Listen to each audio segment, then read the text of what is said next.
Hello, Mr. Familomi.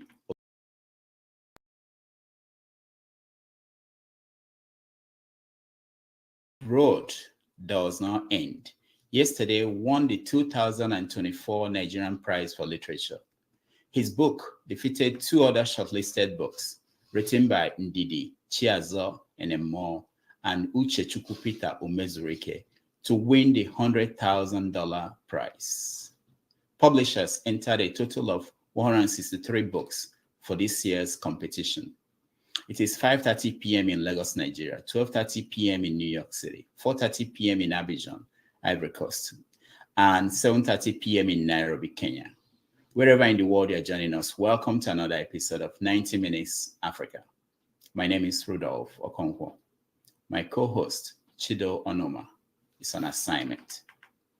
One day after Han Kang won the 2024 Nobel Prize for Literature, her books sold out in South Korea. Queues of customer lines spilled out of South Korea's bookstores, and online bookstores crashed as readers struggled to get their hands on her books. It is not the same for Nigeria's Literature Prize winners. While the Nobel Prize gives the winner $1 million, Nigeria's Literature Prize, in its 20th year, awards the winner $100,000, about 160 million naira. Why does the Nigerian Prize not transform the career of its winners? Joining us on 90 Minutes Africa today to discuss literature, religion, politics, and arts is a writer and distinguished social critic, Pa Ikhide. Pa Ikhide, welcome to the show. How are you? I'm very good. Thank you so much, and glad to have you here. It's a wonderful thing to have someone like you on a day like today. You know, it was yesterday that the prize was given, and we are glad to have you now. Welcome. What do you make of where we are 20 years after the Literature Prize? How is it going? That's a complex question. First of all, congratulations to the winner of the prize, Olubunmi Familoni. I think that the prize is well deserved. That is separate from the monetary value of the prize. I think that for 20 years now, literally for much of the 20 years, I have been suggesting to the funders of the prize and to those who manage the prize that at various points there has to be a strategic rethinking of the utility of the prize. By which I mean that in 20 years, we as taxpayers have literally funded the prize to the tune of approximately $20 million. It takes about $1 million to offer $100,000 to the finalists. Now, when I say we, people tend to say, "Well, the NLNG doesn't owe us any transparency. It's a private concern." It's not exactly a private concern. 50% of it is funded by NNPC, and of course, NNPC is owned by Nigerians. So I think that we have a right to ask for transparency in the way the funds are used. Now, you have to understand that the prize was not always $100,000.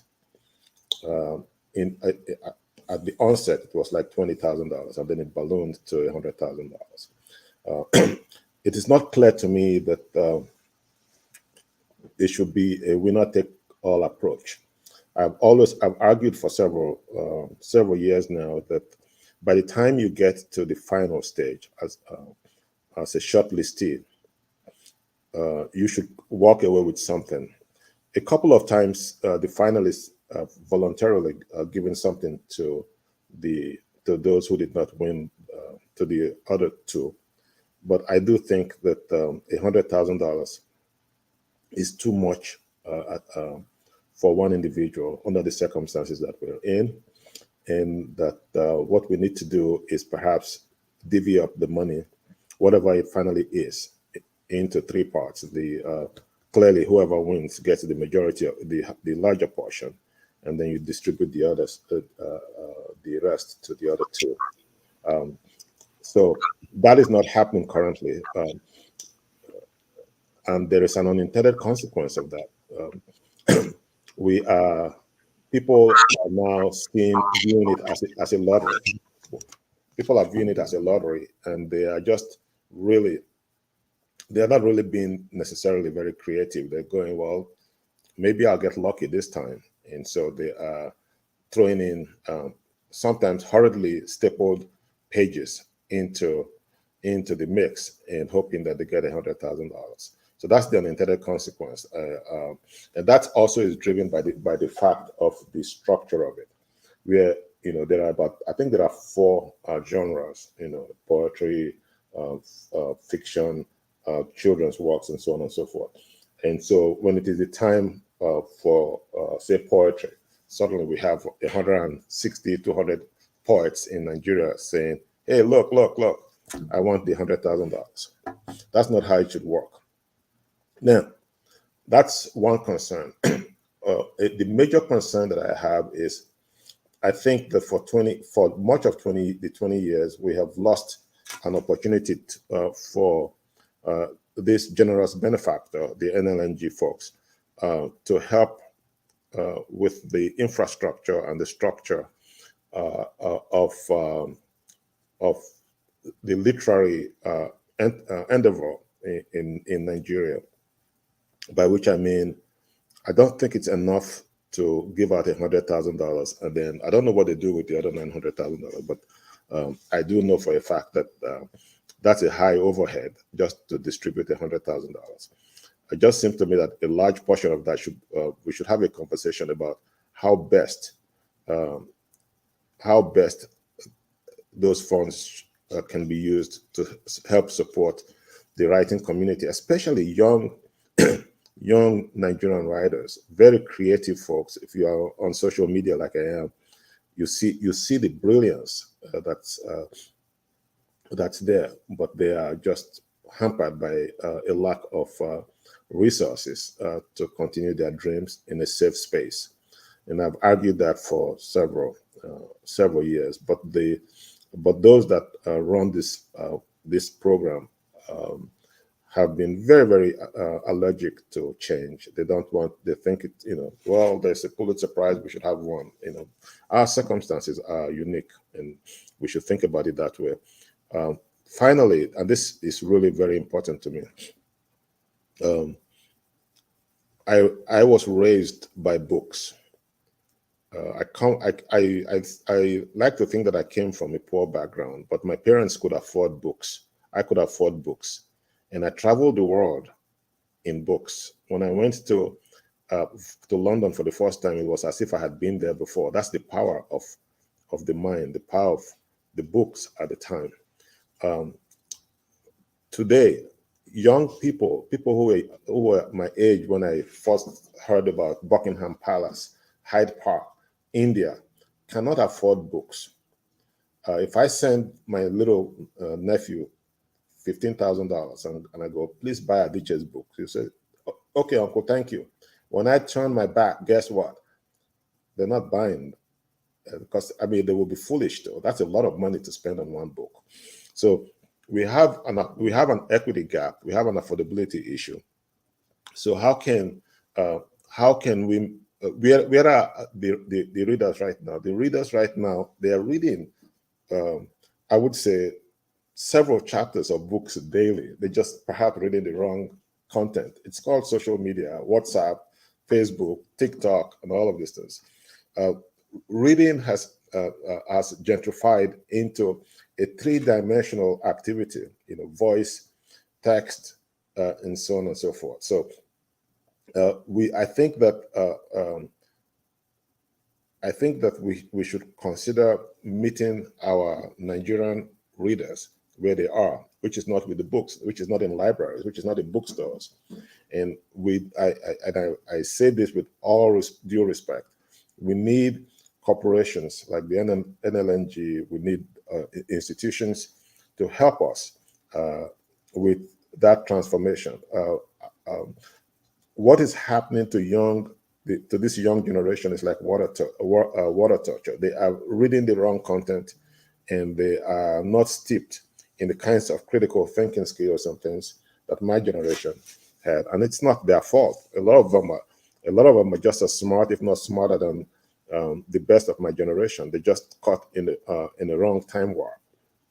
So there are so many things that can happen with the money that's being put out every year. That's not happening.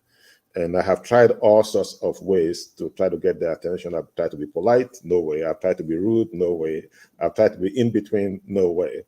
But I just think that we need to move the needle from a lottery approach to an approach that says there is value added to it. I mean, these folks, for the most part, they get the money and they disappear, And then that's the other thing. Their books, how many people read this book? How many people read this book? 100 people, 200 people? And you give them $100,000. That's ridiculous. That's what I wanted to get to. The winner of this book, Familoni, have you seen any of his books? Have you read any of his works?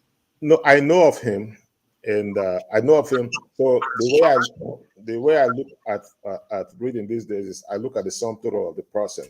I have, so I've not read any of his book works, but he's clearly, a brilliant mind and all of that stuff. But I don't know that I'm alone in saying I have not read his book. I'm sure. Have you read his book? I can't hear you. Oh, not at all. But we share the same publisher, so yes, maybe publisher to send me a copy. Yeah, so a lot of these folks are on social media, and you get to see their tweets and their things and all of that stuff. But I made a note to get a copy of the book, and so that's the other thing. I think that, for instance, one idea would be if a book is good enough to get $100,000, right? We could take a part of the money and buy thousands of the books and distribute them to secondary schools. Do you understand? There's got to be something, that's purposeful, not just give somebody. I mean, it's been 20 years. Do you even remember? I can name 2 or 3 of them, but I don't even remember the folks. They get the money and they disappear some of them make great promises. I'm going to build a library, and you never hear from them again. Now, apart from Chikunigwe, who won it, I don't know any other person other than Ike, who passed away. I was at an event in Abuja, and I was on the same table with him, and he showed me the book. And I said to him, "Can I find it online?" And I went to Amazon. It wasn't there.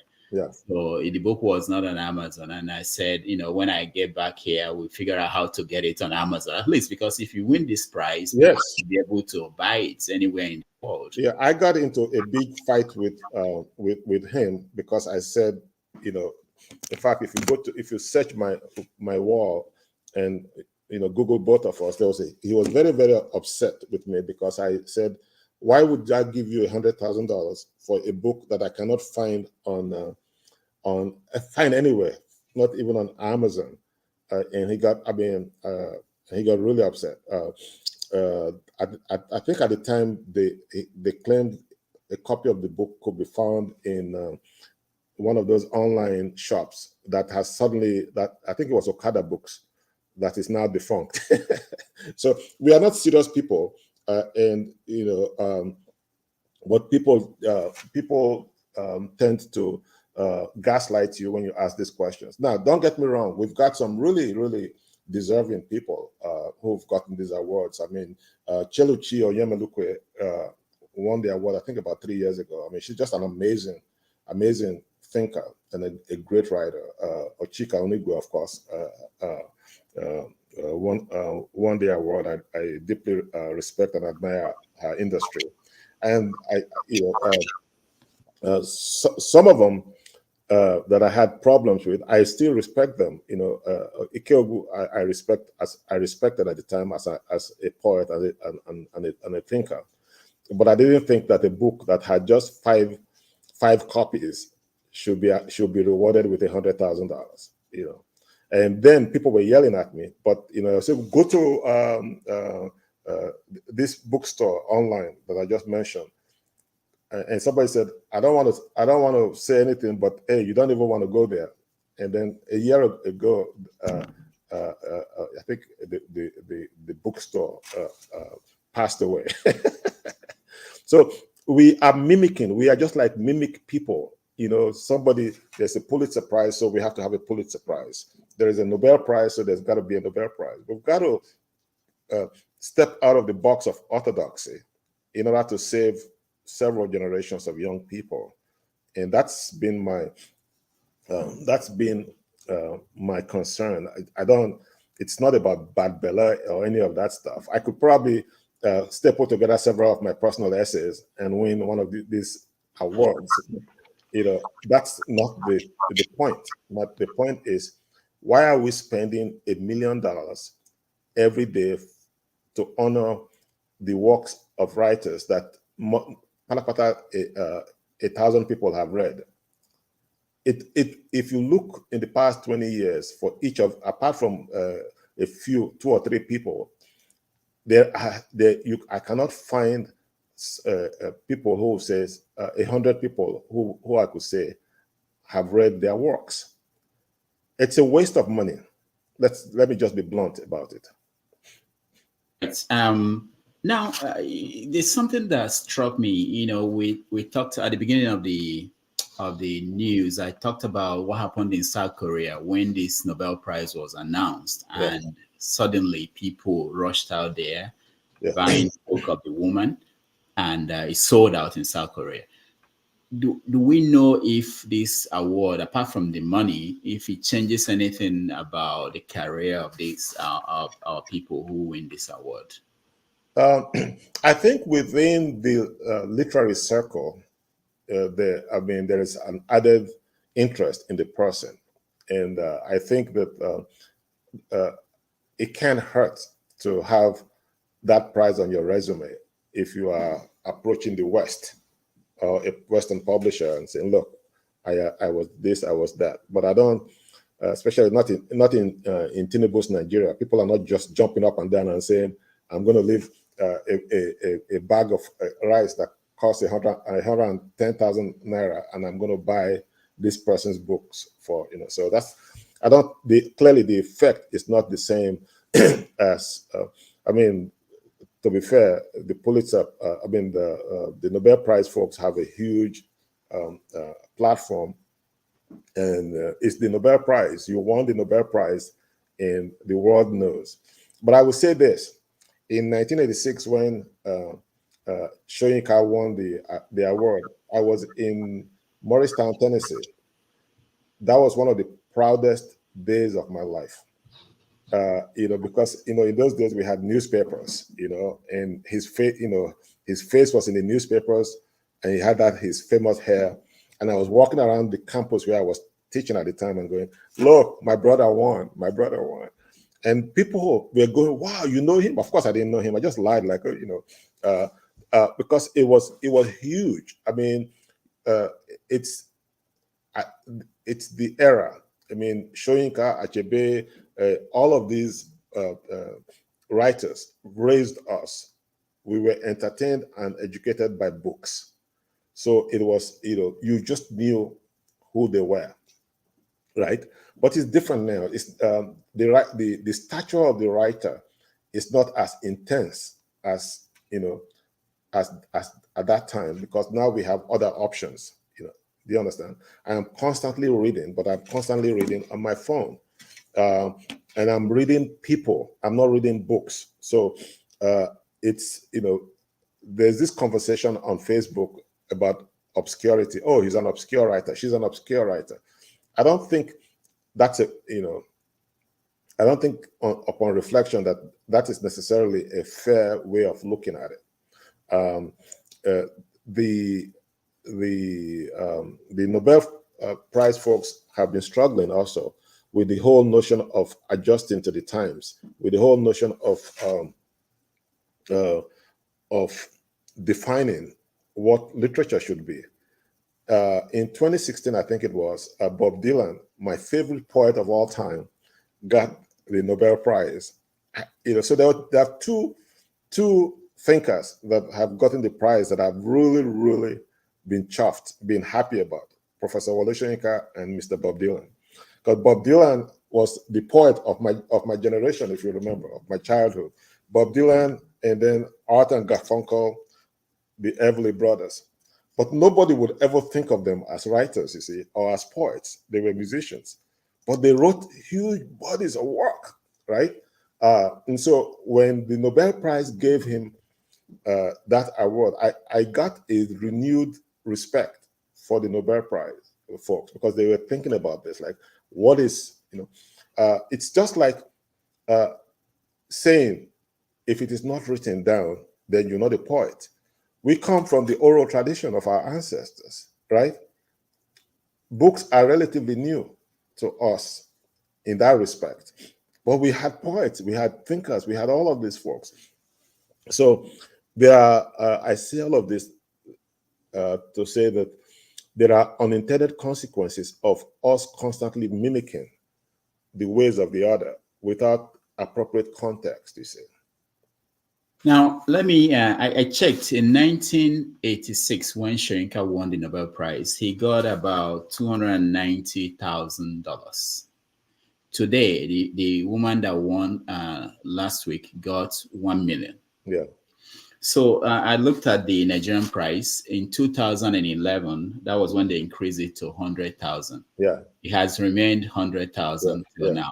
Yeah. So is it that they don't know about the the factoring in inflation into the price? Or do we even know whether they have money put aside? Because the worry with African prizes is that there is no money put aside for this prize, such that the organization may fold up and the prize will fold up with the organization. What do you think? What do you know? Well, it's apples and oranges. I mean, we started from 20,000. We don't do things in house. From 20,000, we just went boom. I think we may have gone up to 50,000, or maybe just gone to 100,000 immediately. I can't hear you. It went to 20, 30, from 20 to 30 to 50. Yes. So I would argue that they have been front loading the inflationary factor. So if you look at, Professor Soyinka got his almost 40 years ago. So the present value of it is probably like $1 million now, right? So, but my people, no, we don't do things. We just, they weren't thinking of inflation. Somebody influential may have simply said, you know what? Let's just do this. Sure. Because the NLNG, it's and the NNPC folks, they're not Okada books. They've got money. But you raise a good point, and this is where this is where the whole idea of transparency comes about. Is there an endowment to ensure that this prize outlives all of us? I cannot tell you how many literary festivals I have attended that no longer exist. Once the governor leaves, the new governor says, go away. And then they find, it was in Rivers State, it was in Kaduna State, and so on. I had lunch with a benefactor, an arts patron, and an education patron. And one question I asked him yesterday was, do you have an endowment for what you're doing? And he was like, that's interesting. I said, well, no, it's not, because you're not going to live forever. We've got to find a way to.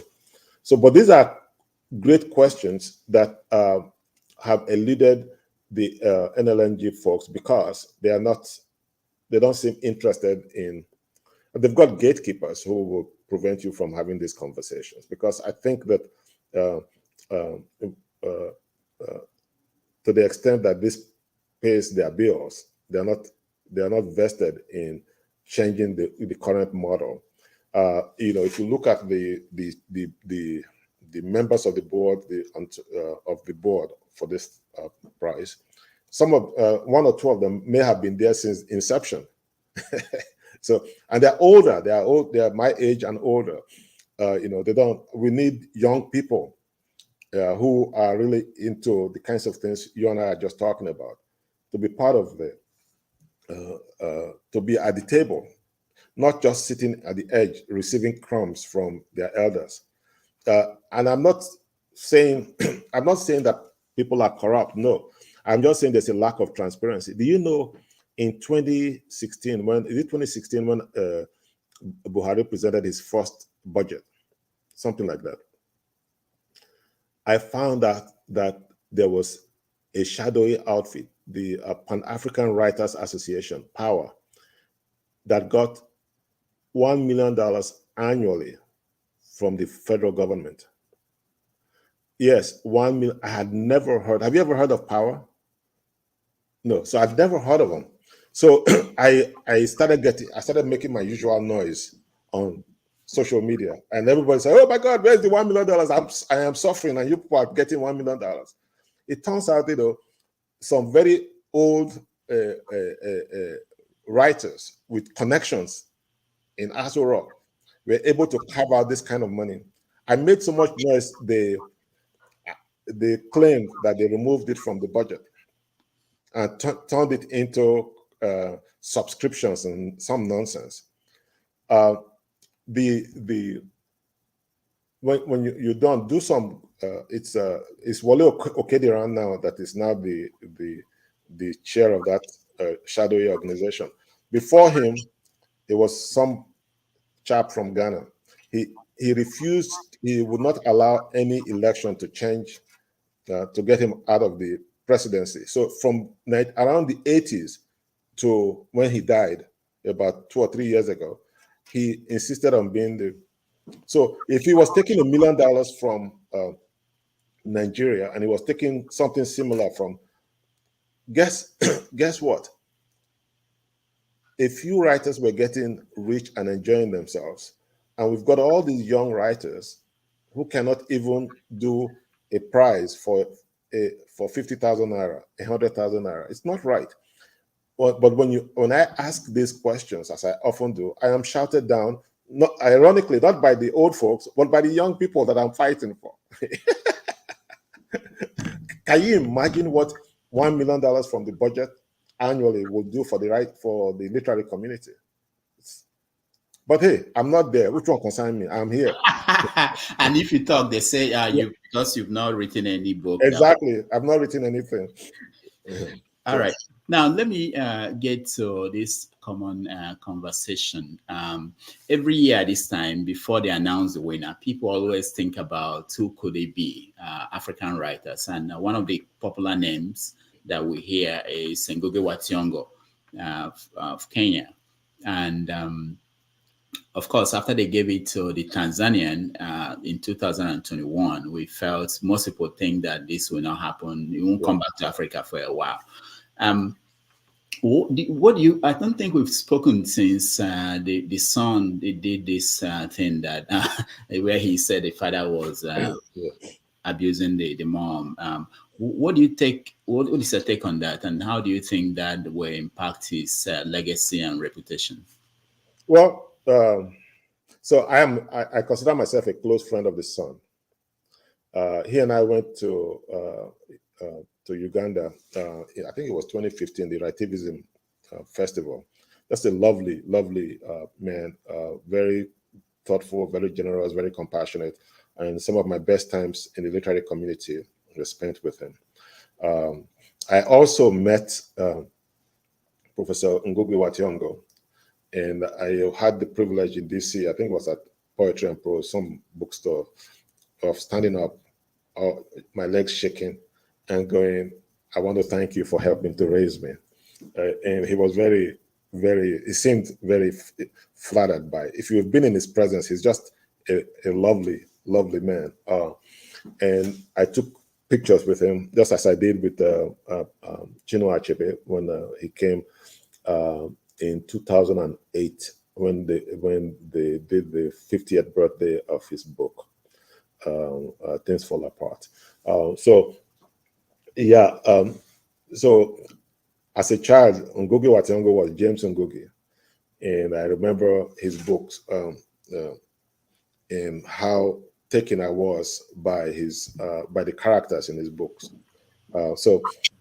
When that story came out, I was just very sad, and it's a personal story that I am not going to get into. Those of us children of my generation are very familiar, as you know, with that situation, unfortunately. And if I had the money, I would probably go for therapy, not only with growing up at home, but growing up in a Catholic boarding school. And I'm hoping that there is healing and there's closure in both of their lifetimes.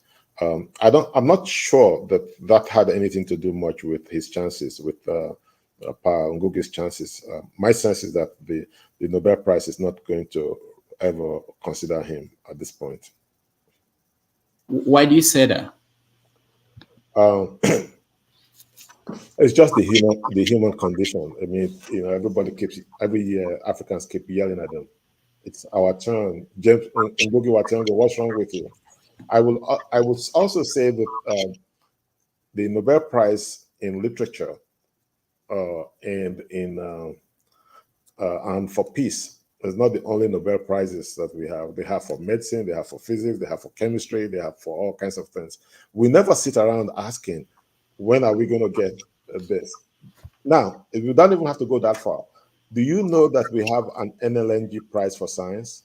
Oh, yeah, of course. Yeah, so you don't see people getting all excited about it. In fact, if you go and look at the timeline, there were like 3 or 4 years there where they could not find anybody to give a prize to. Yeah, they did not give anybody. There's also a prize for literary criticism. And I said, I'm sure, I don't know if they've been able to give it every year. I can count the number of literary critics, on one finger, public ones. I mean, I'm sure there are academic literary critics who write, highfalutin stuff that nobody reads in paywall journals.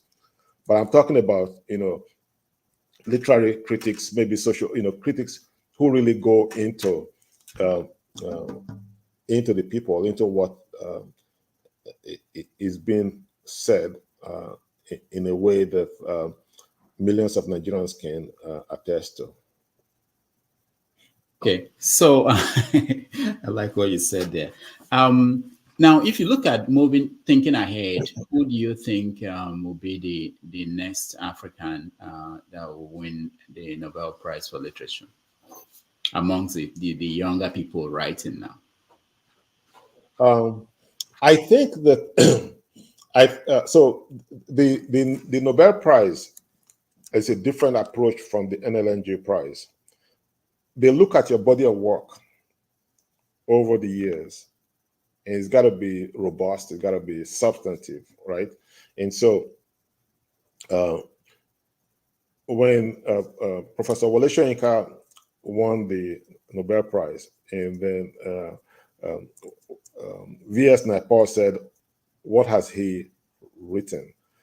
And the Nobel Prize Committee is pissing on the world from great heights. And people thought that was cute and funny, but that was cruel, because Professor Soyinka greatly deserved the Nobel Prize, not only for his body of work, but for his body of activism at the time.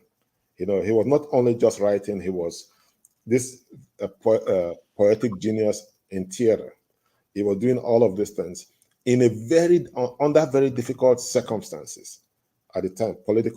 The space was not friendly for creatives, especially troublesome creatives like him. So when you look at it from that perspective, yeah, he'd written a lot. I mean, he was in jail, where it was said that he was writing he was fashioning ink and pen from strange things and writing on toilet paper. V.S. Naipaul never had to do that. So we have what people say about us without context tends to punish us. So I think the only person I can think about at this point is Adichie, and even at that, by Western standards, she doesn't have a robust enough compendium of works for. But I disagree. I mean, she's been in the public eye. She's been in a lot of conversations. She's extremely busy. She's and there's apparently another book coming. So outside of her, to be honest, I really don't know. But then I'm biased. I've read all of her books, but my number one book is Half of a Yellow Sun. And so based on that alone, I would say she deserves the Nobel Prize. But what about some people mentioned Chigozie Obioma? What do you think about his work? I think eventually, I mean, he's written I think 3 books. Yeah, eventually, if he continues with, he's a very thoughtful person, brilliant writer. I have huge issues. I had huge issues with his first book, and the way the text pandered to Western tastes, and he was not happy with me. And I reviewed that book, and and I teased him for how he would describe beans, how he would describe local foods in a way that Western readers would understand it. And I would say, why are you doing this? And in general, I would tell African writers, why are you italicizing egusi or ugali? When the white man talks about spaghetti or something, they don't italicize, they just write. So I have been involved in the politics of narrative. I've been involved because I don't think that the way we are going is going to get us to be at par with Western writers, because we are just copying them.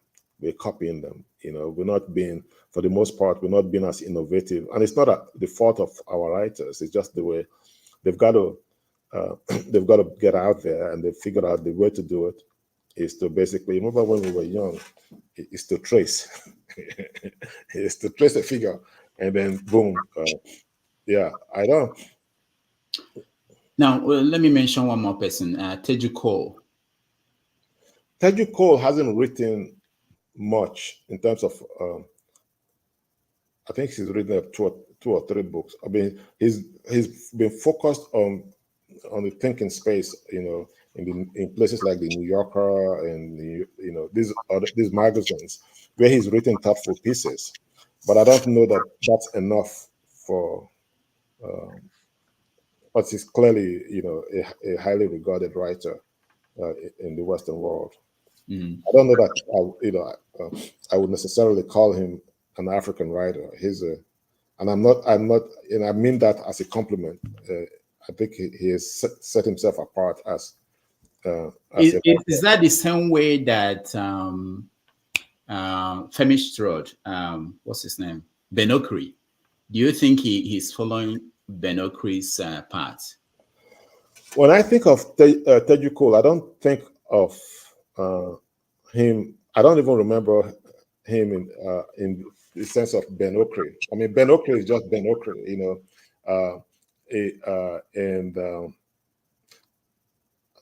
Ben Okri is really this enigma who wrote, some really good books, especially the first one, and I don't really know what he does these days. He's probably retired from all of this, and I don't blame him. He's done well for him. Maybe he'll win the Nobel Prize, because that's one person that has at least 4 or 5 books that you could say, deserve a look at. I did meet him. I did meet him in London at the Kane Prize event, and he's a really lovely person to know. Okay. So I would be very happy if he won the Nobel Prize. That's what I'm trying to say. Okay. All right. One last thing before we leave books and go into other things, politics. You always talk about the affordability, the fact that most people cannot afford in Nigeria, cannot afford books, and that some of these are intellectuals. They write in journals that are hidden behind paywalls. So what's the solution? How do we, because I'm sure there are people who teach in Nigeria, professors, how do they access these journals? Yeah. Are they paying for it, or the university paying for the journals? How does that work out? Do you know? No. So I have heard that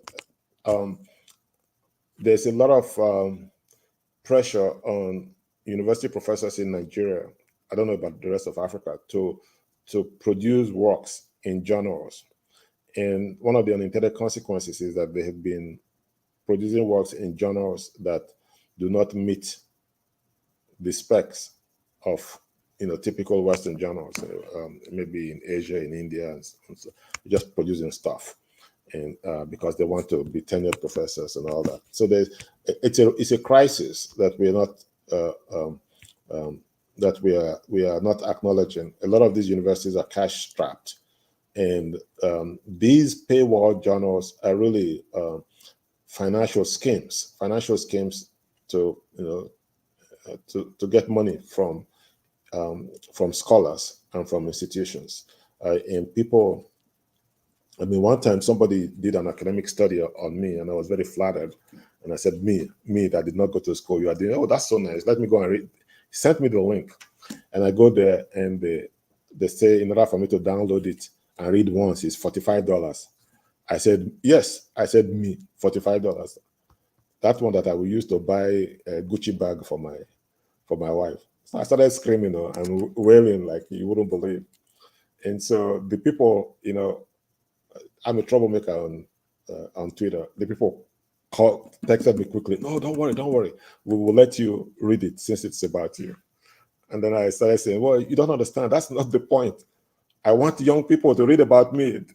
I am in a respected journal. I want it, so they opened it up for a few months, and I was telling all my young academics, go and read about me. Do you know somebody? So it's a problem. A lot of our best minds are trapped in paywall journals.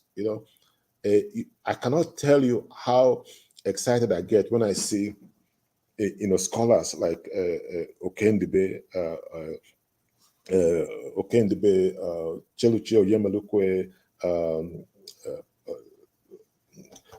Ochonu, on social media, Farouk Perogi on social media, not just, they give out their content, and I have my differences with them, but I just so much admire the fact that they are out there giving out content for free. You understand? There are so many leaders who are doing this, and I appreciate them and I honor them, but we need to do more. And I think that people, we are getting to a point now where you shouldn't just be paying for somebody's books, but you should be paying for them being here. That, by which I mean, we can do it, and it's here already. We can do subscriptions. I would gladly pay to subscribe to you. It's not a whole lot of money, $5 a month, whatever it is, and then you will find that people can sustain their creative spirit because they are being paid. Right now, it's not as robust as it should be. I'll give you look at what the music industry has done. Do you see them holding on to the cassette or to the LP? No, they are streaming stuff. And these young people, the way they are holding on, the way they play music is different from what my generation did. We should do the same with books. You understand? And let our writers and our creatives make money off of it. That's all I'm trying to say. But people are so invested in these books. They get very defensive when I start talking. Oh, here he comes again. Yeah, but I don't think. Do you think he's the same? I was thinking about what you've been saying. Will people support writers the way they support musicians, the way they support skate makers? Yes. It appears as if writers they're not getting that kind of love, and support. Because they are behind the curve in the innovation space. There are many ways. If you are on my wall, when I talk about Chinua Achebe's books, for instance, and I will say, for instance, what happened when Okonkwo could not find his Samsung or his iPad, and the young people go, "Oh, Pa Ikhide, Pa Linus, you have come again. This is not what happened." And so you find that people quietly go look for the book, right? Because they're not fascinated. This man that's constantly talking about this stuff. There's so many things I can do time warps, and it just takes it takes their imagination the same way it took my imagination when I was 12, 13, 10, 11. You understand? So we can't keep saying you must turn the page. Our scholars are some of the most interesting people that you'll ever meet, but they don't know it. And they're not, and again, the classroom has helped to stultify us. The classroom has helped to make us risk averse. So, a lot of people just get PhDs and they become really worthless because they'll go, when you ask them, they start in their head, go, the PhD school didn't teach me that, so we can't go that way. So, so we have to really be bold, and that's not happening. It's my point. You just mentioned the Okonkwo, and that reminded me of Things Fall Apart and the new TV TV series that they are planning to make with Idris. What is your take on that? Do you support that? Do you understand the complaints of people who were saying they don't want Idris to be the one that will play Okonkwo? I understand, and I also think when I was growing up, I would play Julius Caesar, right? You didn't see white people going, "Why are you playing Julius Caesar?" Right? Or you remember when we were in secondary school, right? We played all these folks, and we were black, right? It wasn't a problem. I say more power to them. It's a good thing, if a Westerner wants to play Okonkwo, right? We can't win. They can't win. They are really interested in us, and so they are coming in to try that. I'm looking forward to watching it, to seeing how they play this. I don't think that I don't think that, Things Fall Apart is about a particular community. It's also about the universality of our humanity. So I don't see why Idris Elba can't play it. I think he'll do a good job. I also think that we should do a Things Fall Apart movie that is all in Igbo with English subtitles. That's the one I'm looking forward to. Why are we constantly reacting to things? Things Fall Apart was published in 1958. There's been one TV, I think it was a TV series, right? And maybe a second one, but there's not really, beyond that, there's not really been a serious attempt to put it in good quality film. And somebody comes along and suddenly we are all upset. The same thing the other day, somebody came up with 100 best books of all times of the 21st century. And suddenly people started writing long essays about why are there only 2 Africans? And who cares? Go and write your own. Go and get your own list. Very, very good. All right. You touched on all the key points, and but I wanted to move further apart from literature. I know you follow social media and issues. This each time they mention Soyinka and Achebe, that debate doesn't. I don't think it ever ends, and it will ever end. And I know you've intervened in several times and other people in terms of letting the young people understand the difference between the two writers. Why do you think is persistent? Well, it's persistent because of Soyinka's political incursions lately. In the past, 10 years or 20 years, he's been susceptible to attacks by folks because of his positions. I guess that some will say have been inconsistent with how he's been viewed in his younger years. So they use the comparisons as a way to get at him. If you notice, the comparisons always favor Achebe more than they favor Soyinka.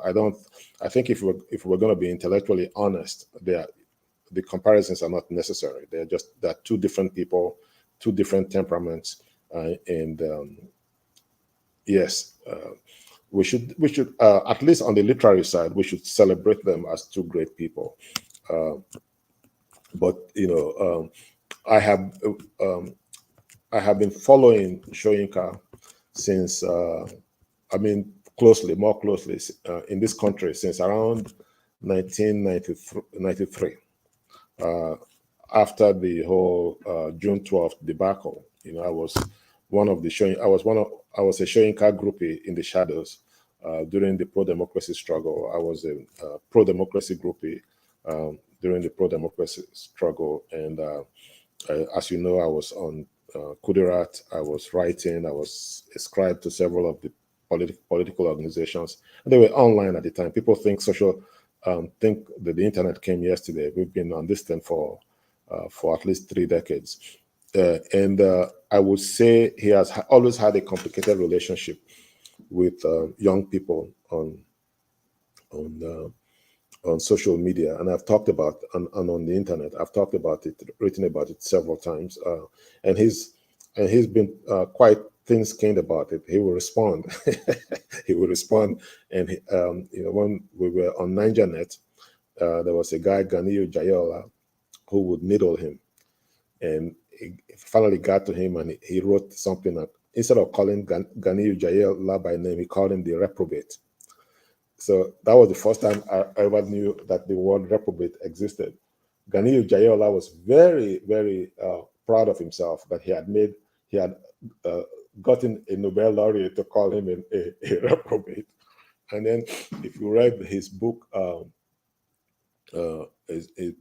and he talked about the Gang of Four. It was four young people who disagreed with him, and he wrote about them. And then of course, there's every 2 or 3 months he will say something terrible about these young people on social media. So it's in short, I would say that comparison is mostly about Soyinka and his politics, and people are just looking for ways to get at him. But he's done very well for himself on the literary scene. When it comes to literature, he deserves all the kudos that he gets plus more. And I would say one of the reasons I'm really, really upset with him is he was a very transformational, very inspiring figure during the pro-democracy movement. He used his stature selflessly during in the 90s to promote the fact that Abacha needed to go. And one of my favorite memories of him was how upset he was when the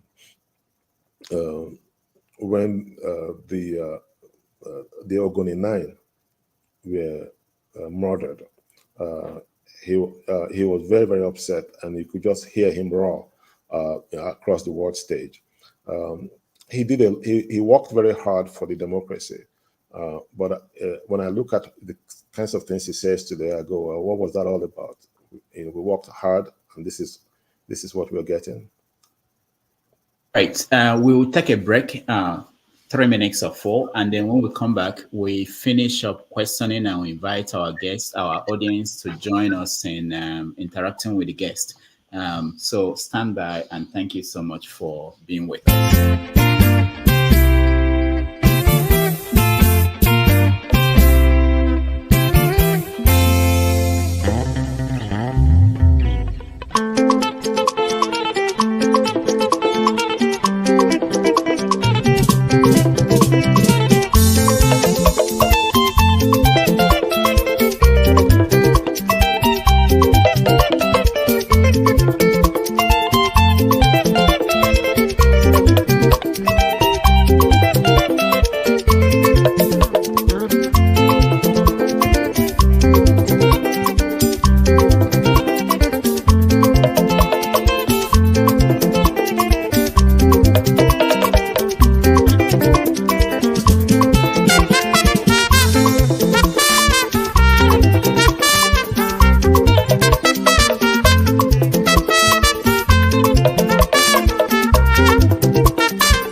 right, welcome back to our conversation with one and only Pa Ikhide. If you're a writer in Africa and he's about to review your book, you panic. People call me quietly and tell me they are worried about what Pa Ikhide will say about them. So this is the legendary Pa Ikhide joining us. Let's move away from writing and into politics. I know you follow everything going on. I want to start with the church.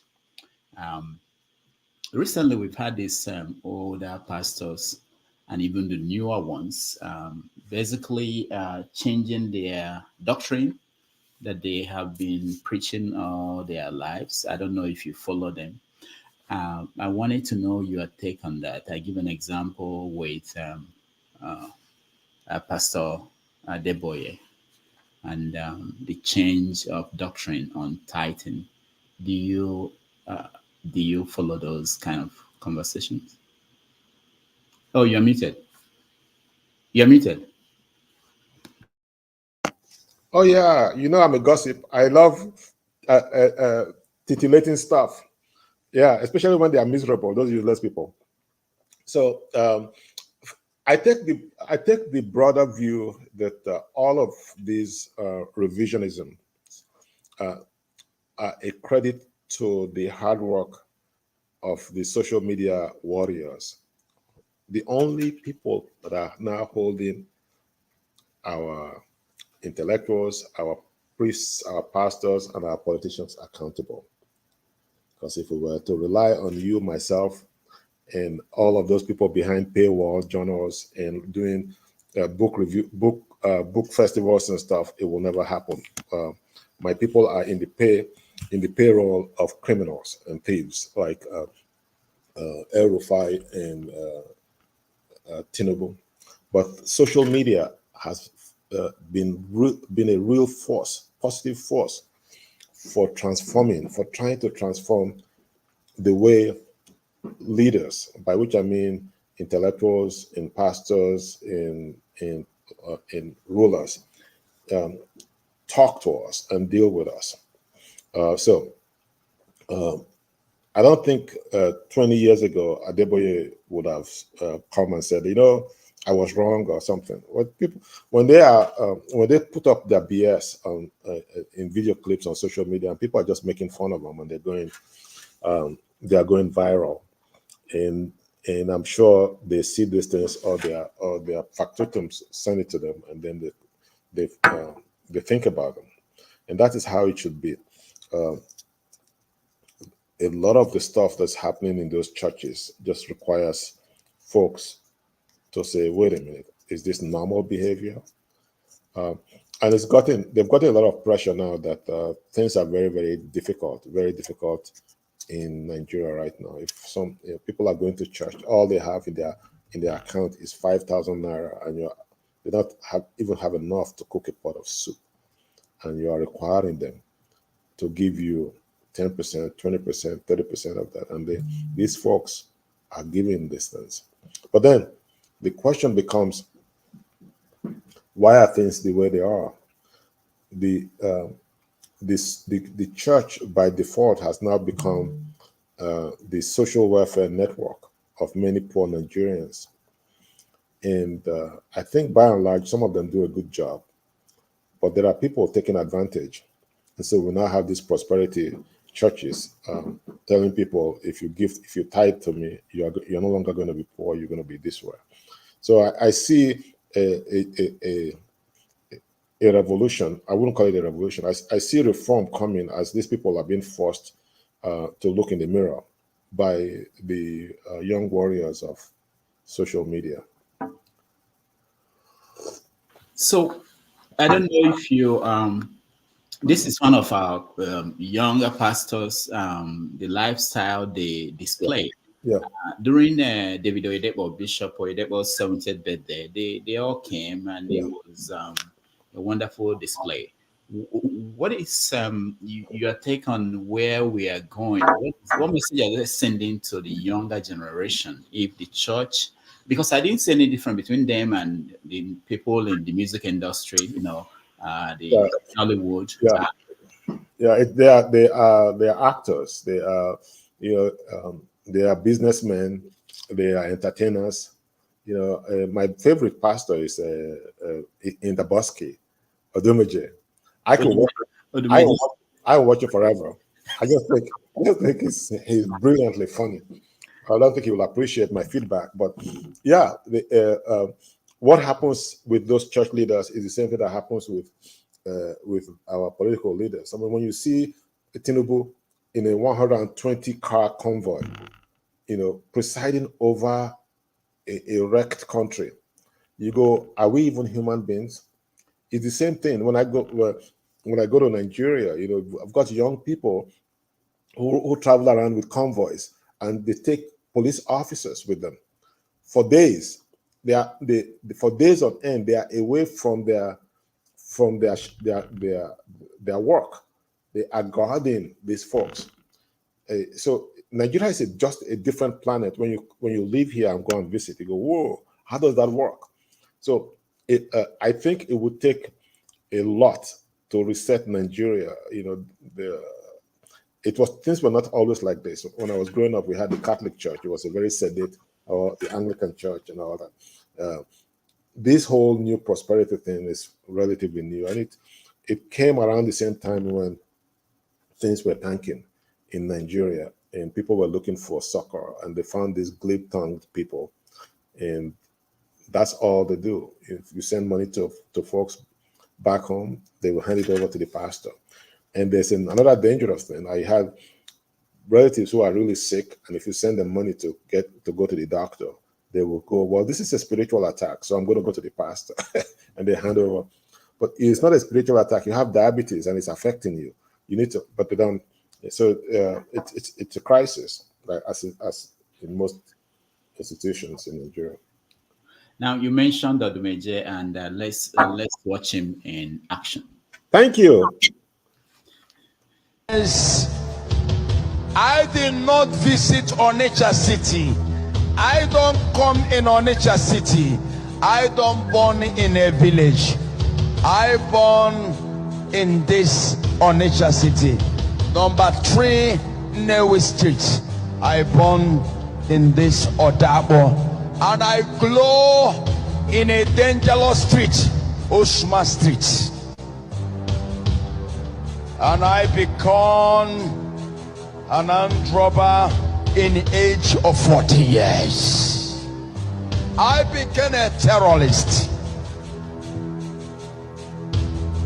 until Jesus Christ arrest me through by the help of my mother to change my life. And a destroyer become a savior.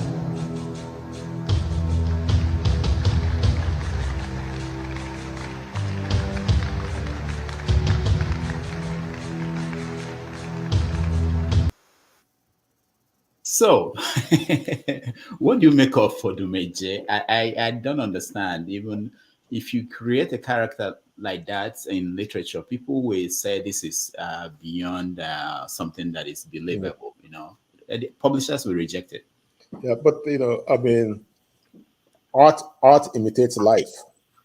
You could put up a similar thing from Tinubu, and you will say the same thing. You know, Professor Soyinka just wrote a book about the happiest people on earth and all of that stuff.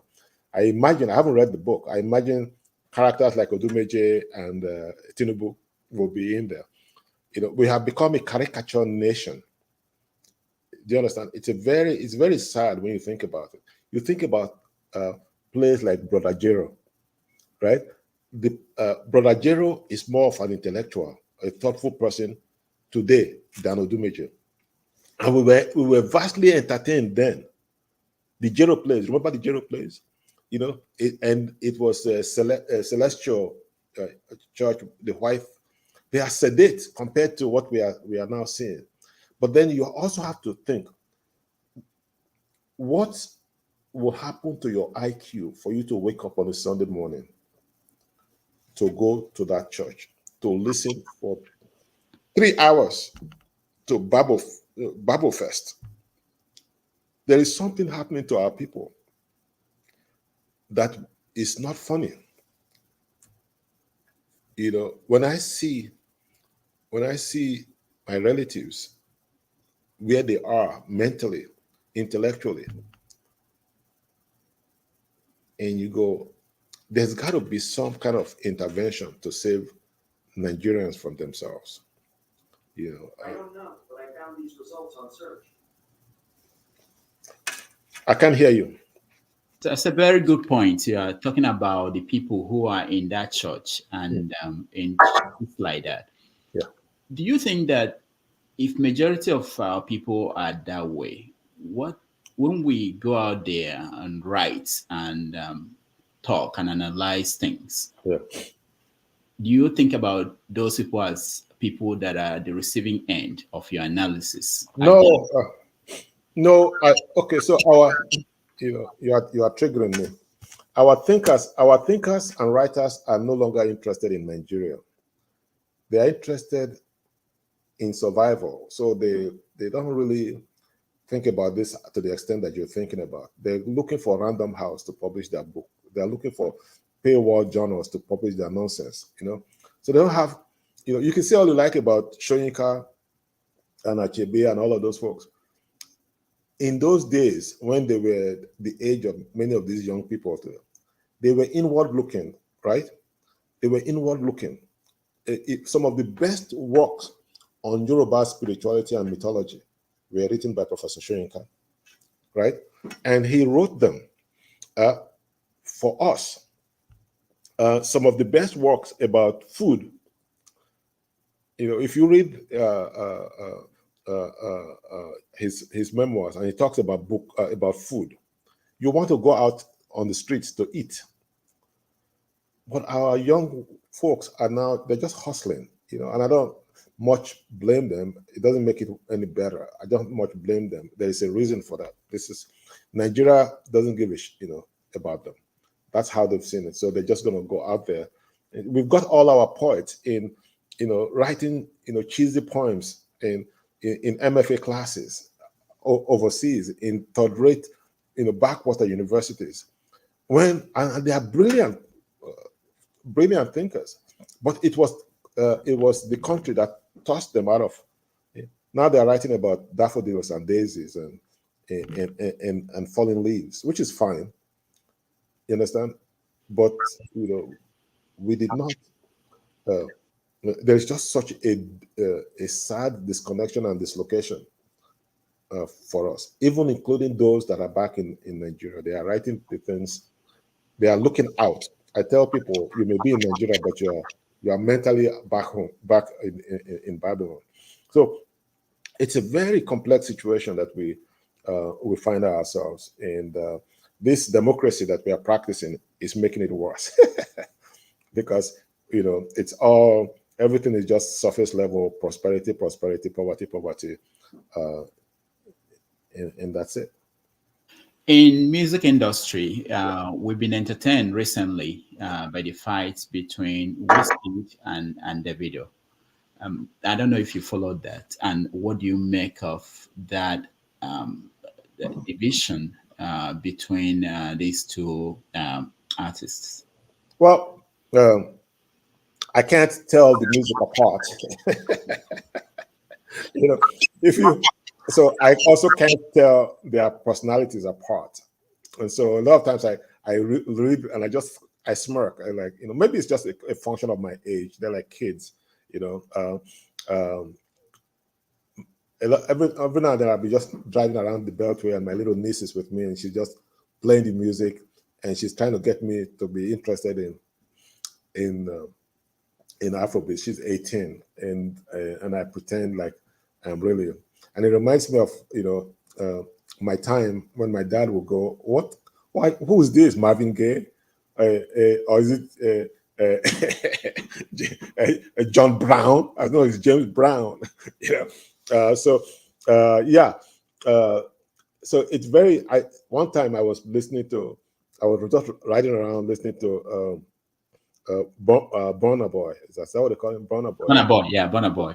So he attracts an incredibly high-flying clientele of listeners, My daughters love him. Whenever he shows up here, I lose my daughters. They go to his events, and it's expensive. You see, they go and they are playing. I have a video clip of them going, "Shayo, Shayo." I don't know what that means. Ogogoro, Ogogoro. And they've never been.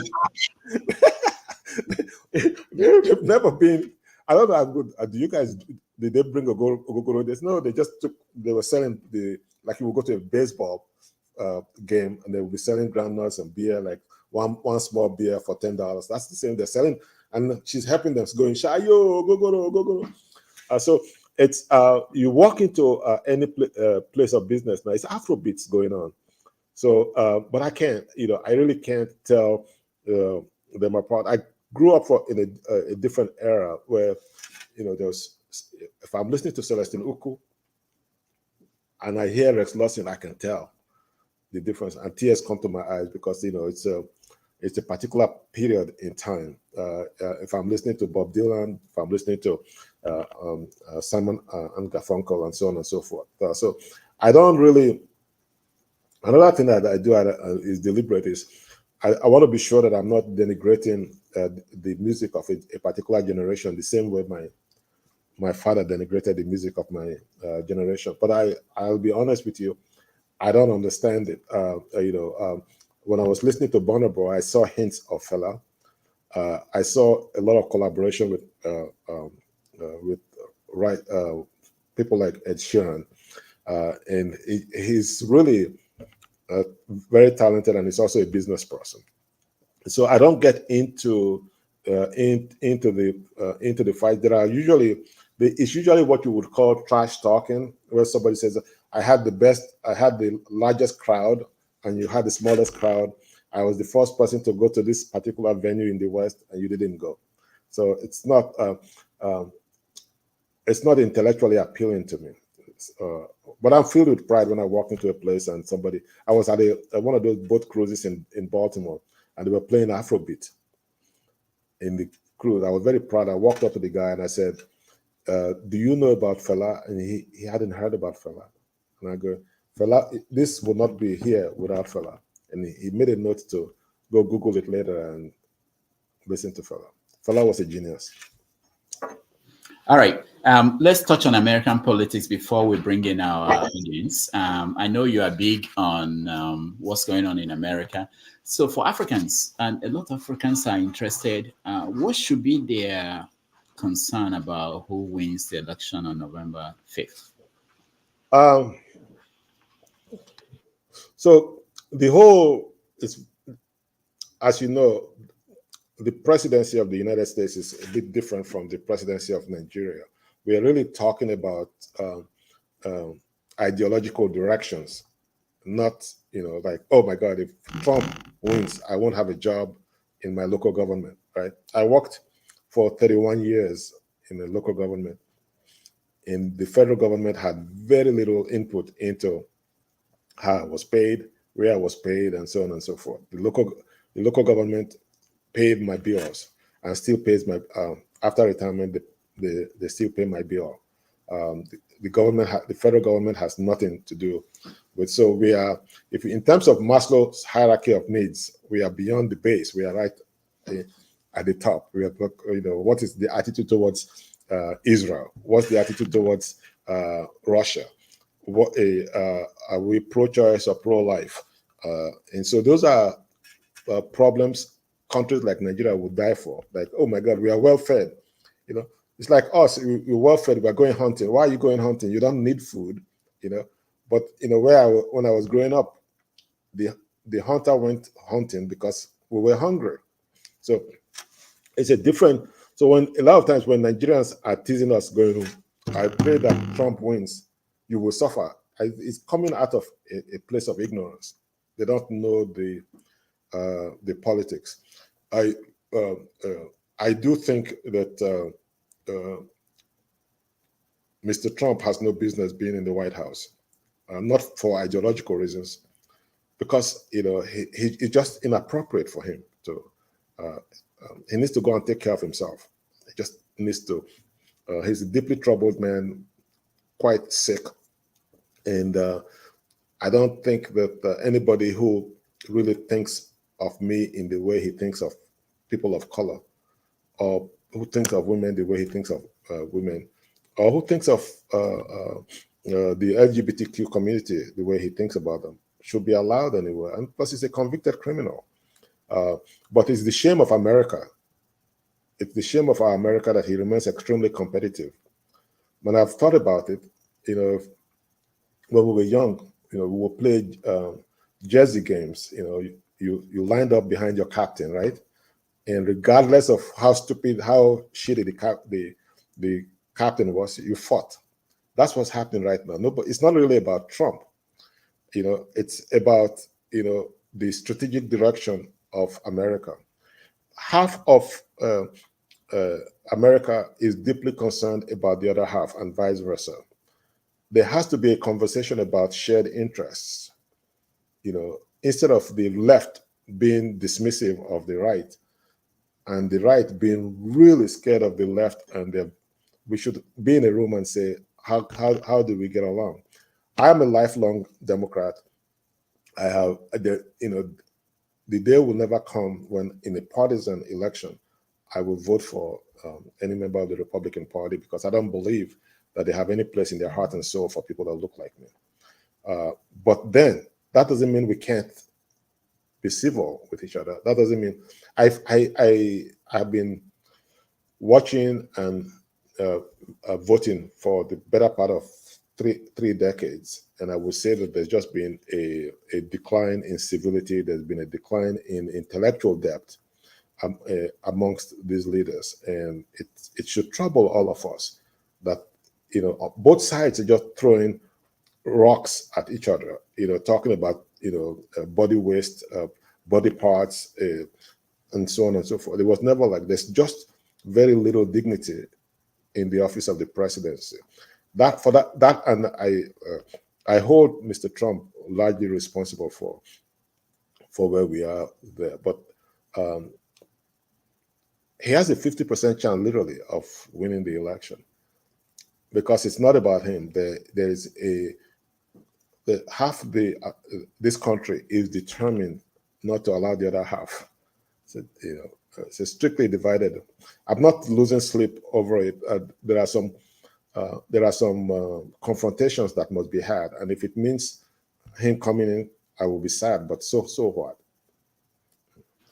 What do you think that would do to America in terms of the position of America in the world if that confrontation? Because that's actually what is going. Yeah, well, it's a great question. I think Mr. Trump is leading people into in a form of nationalism, almost akin to what happened in Germany, Nazi Germany, and he will alienate America from the rest of the world leadership in the short run. But I don't, America is very resilient.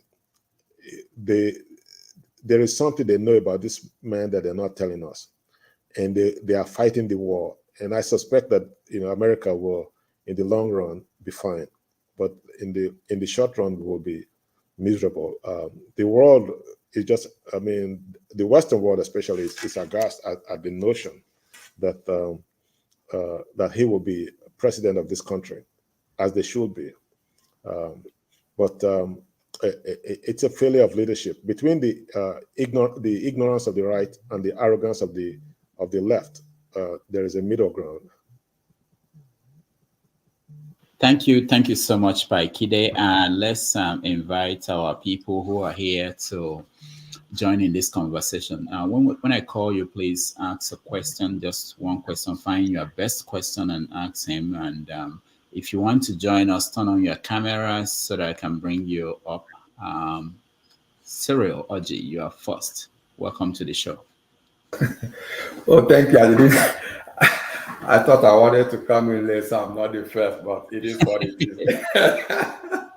Okay. I want to go back to the where I jumped in there, where I entered. Pa Ikhide was discussing this, issue of, books versus social media, and that's something he's really very passionate about it. So I wanted to ask Pa Ikhide whether we are really discussing the wrong issue.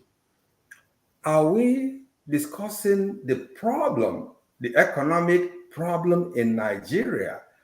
Because remember, we all know that this lady who just won the Nobel Prize in Literature, her books went off the shelves in South Korea. Yeah. Now, can you say that in Nigeria today?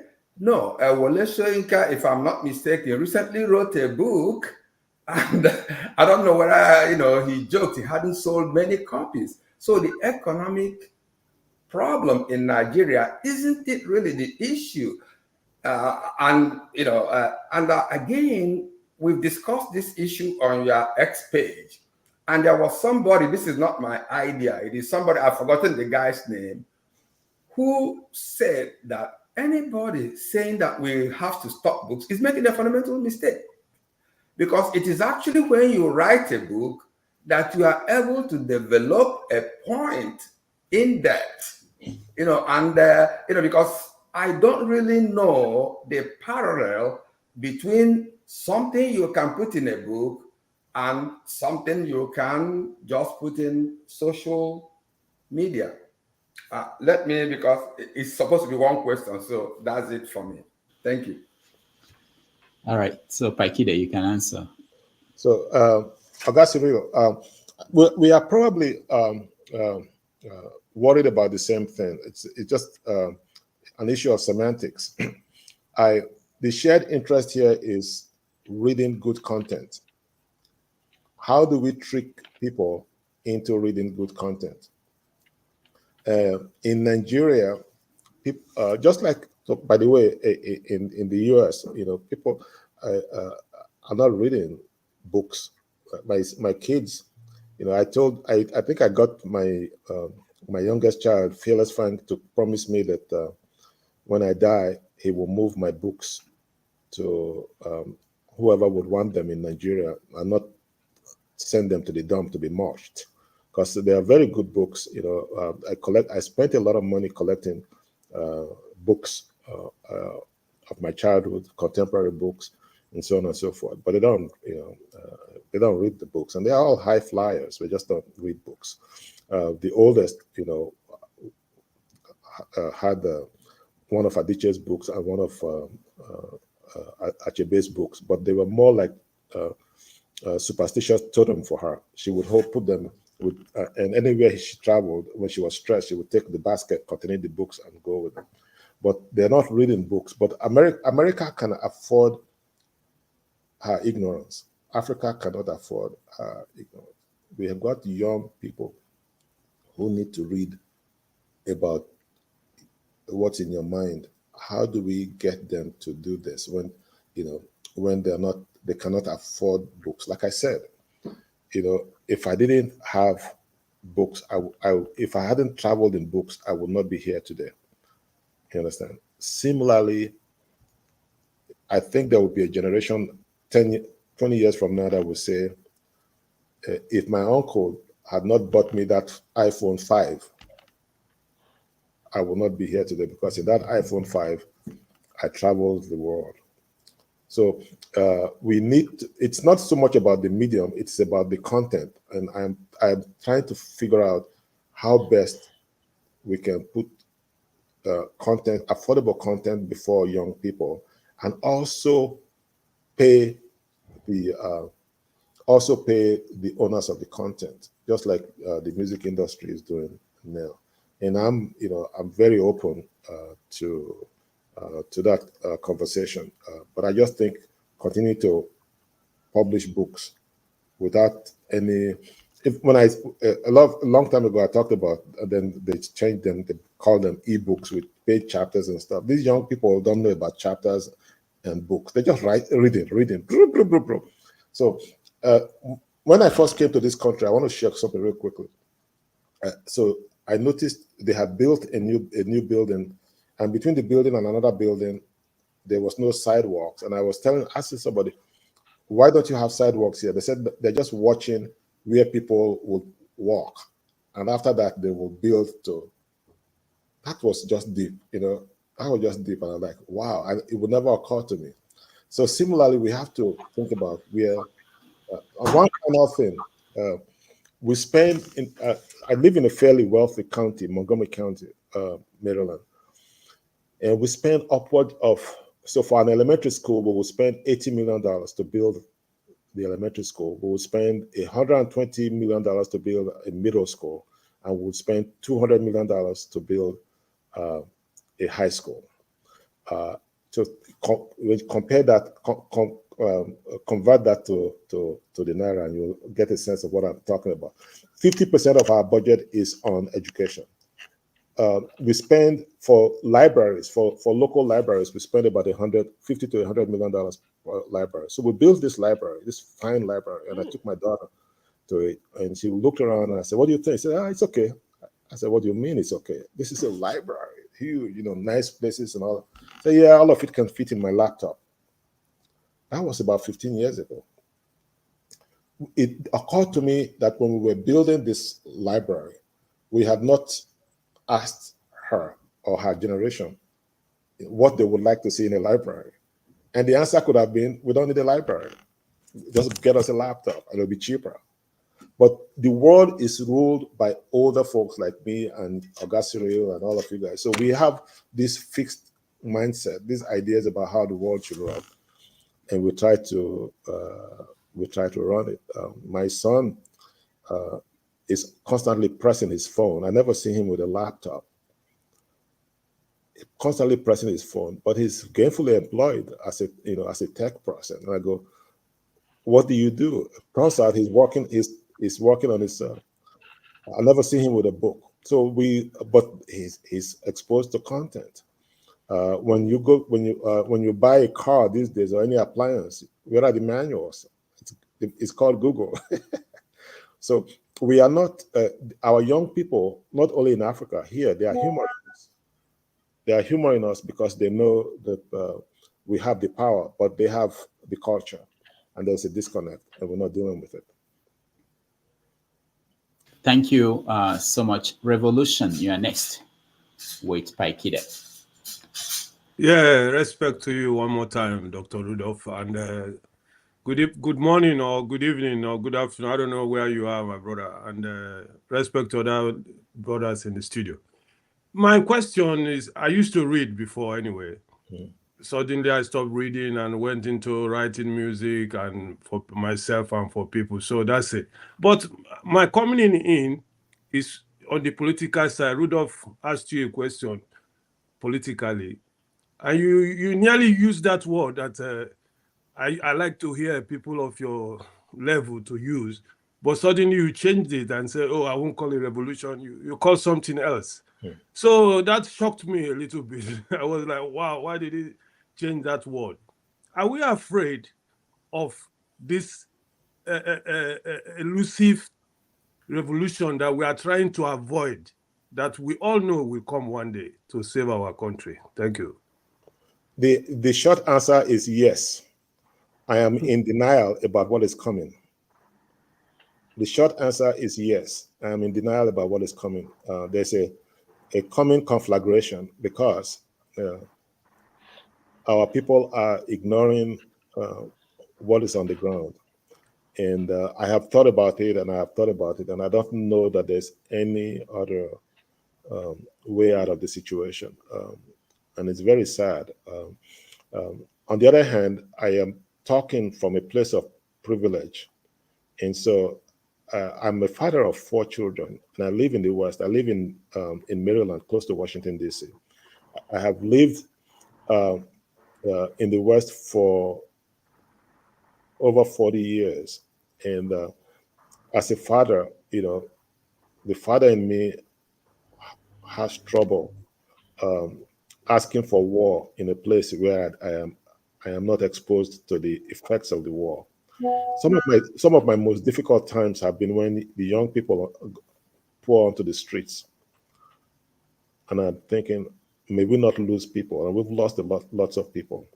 But you know, we were not born yesterday. I mean, you think, look at Nigeria. Nigeria cannot continue the way it is going. Cannot continue. But they are all, my people are in churches praying, you know, wishing this thing away. And I don't know. Our thinkers are in the West, you know, like myself, you know, in posh places, speaking big English. Our pastors are making money. So, but one day people will be really, really upset.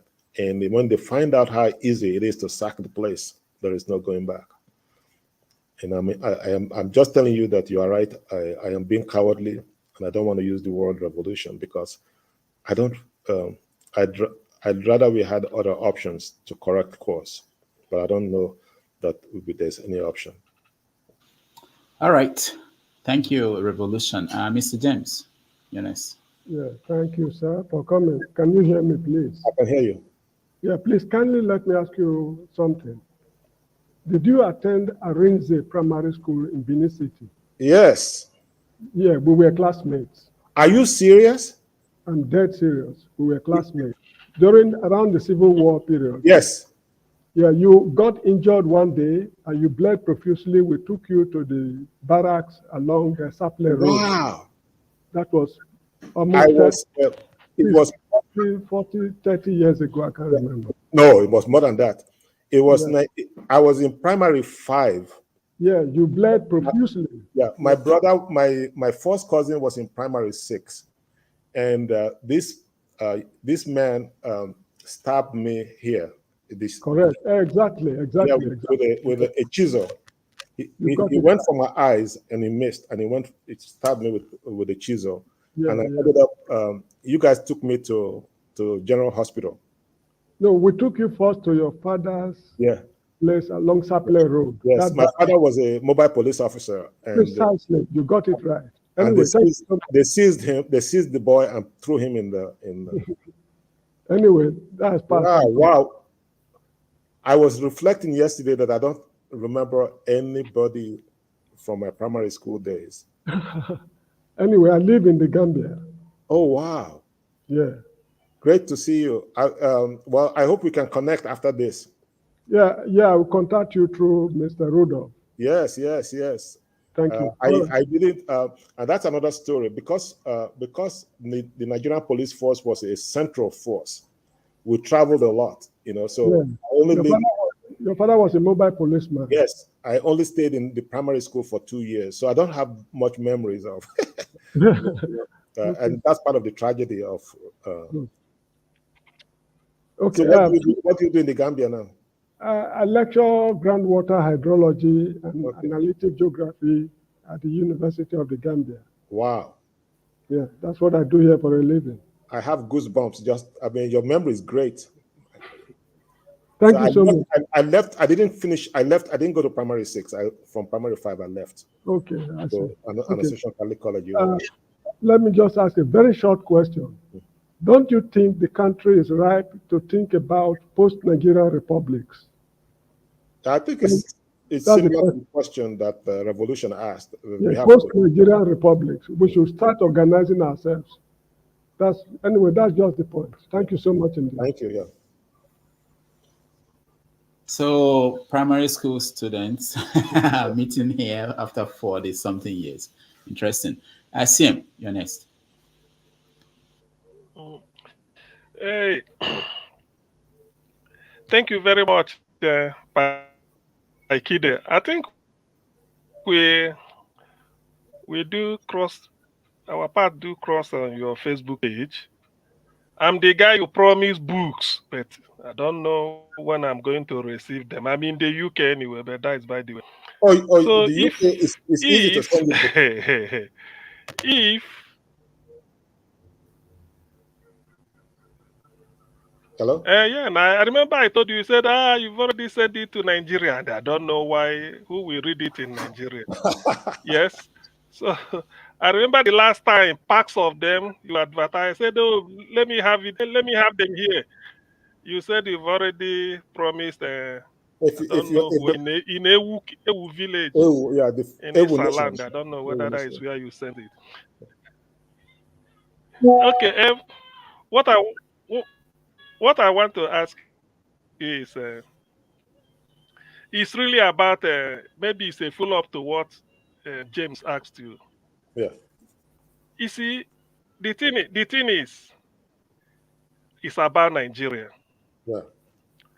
If you, I want to put you on the spot. If you are the commander in chief, yeah, and president of Nigeria, with the way things are now, what will you do? Well, so I have so Professor Cyril Orji and I met in the early 90s during the pro-democracy struggle, we sort of knew the leaders at the time, Soyinka, Tinubu, Beko Kuti, Bolaji Aluko, and there was, at least for me, there was clarity in what the desired outcome was. There was going to be freedom of association, there was going to be democracy, and then we were going to talk about moving the power from the central to the satellites, maybe even regional arrangements and all that. Then they got the power, and they began to enjoy the power and do nothing about it, and just basically started looting things, including things that are welded down. So, and Mr. Tinubu is part and parcel of this theft since 1999, from Obasanjo down to him. They've done nothing to address what we were fighting for. So what you're asking is an academic question. I mean, he's been, if I had been Obasanjo from and the pro-democracy movement in 1999, I would have been doing, as a part of a team, doing the work of changing things from the central power to the satellite. And that none of that has happened. If you look at all of our institutions, the police, the public institutions, the police, education, and so on and so forth, not much has changed since the cash and carry days of colonial power.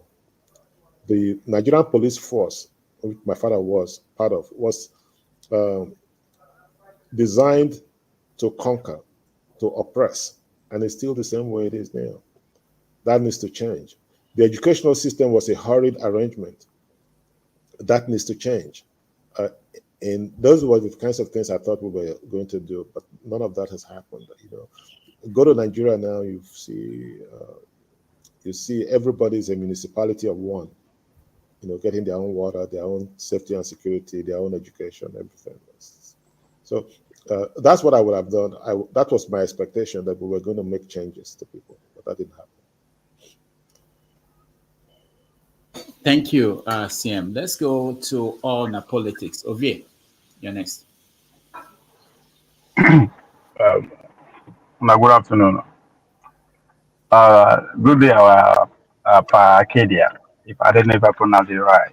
I mean, it's a beautiful sight when I see you and your high school, elementary school reunion. So I don't get just to come and take part of to be part of history, to be part of history of reunion. So my question is, I overheard you trying to draw an analogy, trying to draw a parallel between Hitler Germany and Trump America. It threw me off. I was okay. Here's something that I'm missing, because Hitler Germany and Trump America is pretty much heaven and hell, in the sense that since when German lost the First World War, pretty much the whole world, quote unquote, blamed German for that, and they went hard on them, trying to imposing fine and everything. So, which pretty much crushed the economy. They went from 4.6 mark to $1 to 4 trillion to $1. Both the poor and the rich are pretty much hopeless.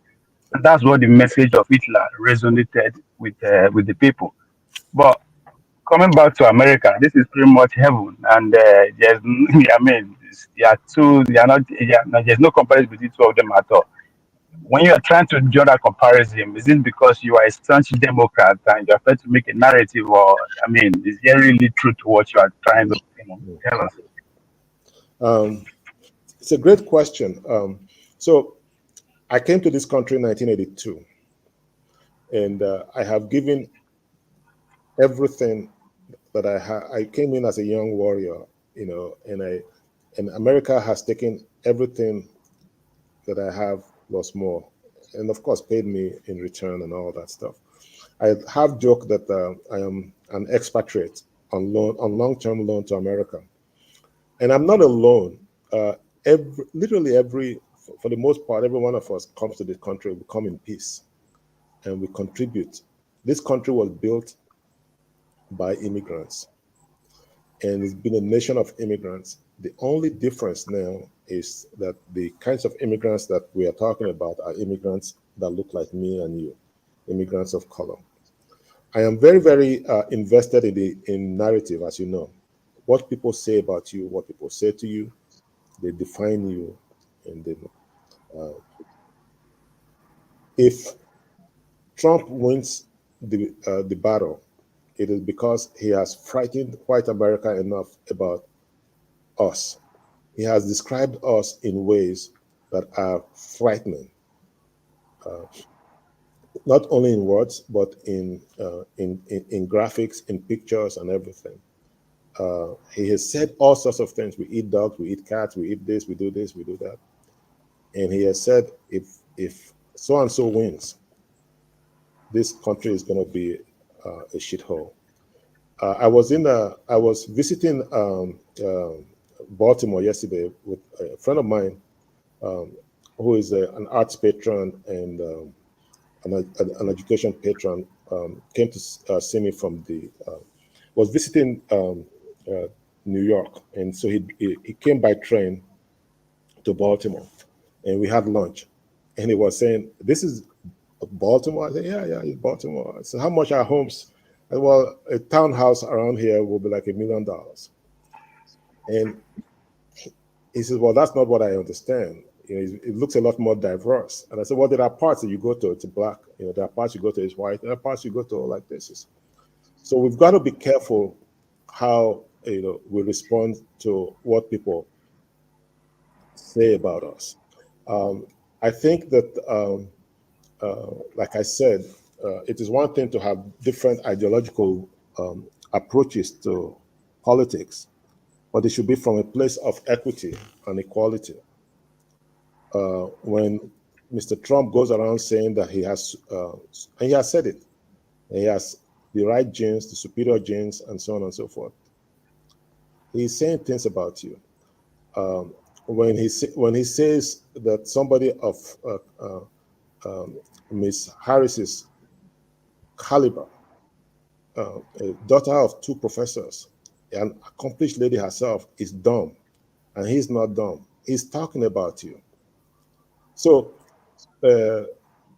we could agree about a choice on abortion, no abortion, this or no this. But what we must we can disagree, but what we must agree upon is that nobody should ever look at us and say we are subhuman beings that can be morphed. That's where I'm coming from. All of these things you're saying, if you read Moller's poem, it happened in Nazi Germany. They were coming, no, it won't happen to us. It won't happen here, it won't happen. Then it happened. So it will not happen, it might not happen in America because we will be vigilant. But the kinds of language that I'm hearing right now is scary, and you should be concerned about it. Yeah, I am concerned because he's not speaking for himself. He's speaking for the totality of America, because there's no difference between Democrat and Republican when it comes to party affairs. So if we are so concerned about Trump because of his rhetoric, then we should be concerned about the whole white America because he's not speaking for himself. Well, I think if that's what you want to, if that's what you want to say, anyway. I think you probably didn't hear me when I was saying that this is not about Trump. It is about the people, right? It is about the people who really are scared of the other side. So I use the analogy of a jersey game.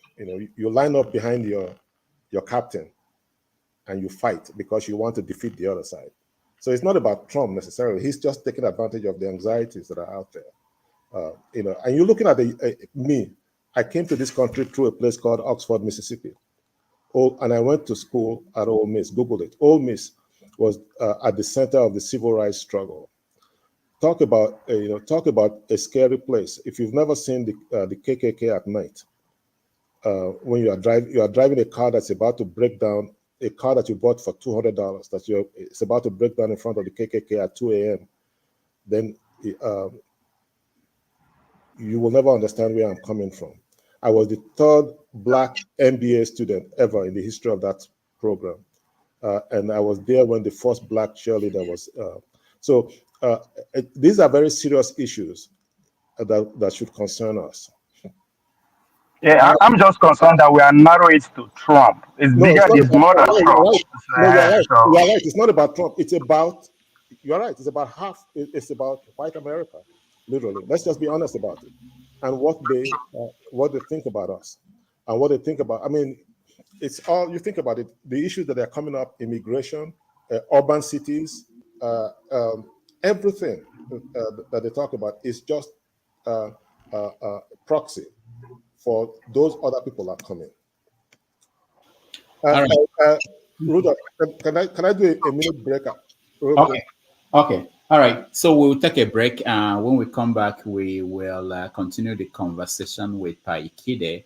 I will give you guys a chance to ask a second question if we don't have new people who are in the studio with their cameras on that want to ask questions. So let's take another break and we'll be right back.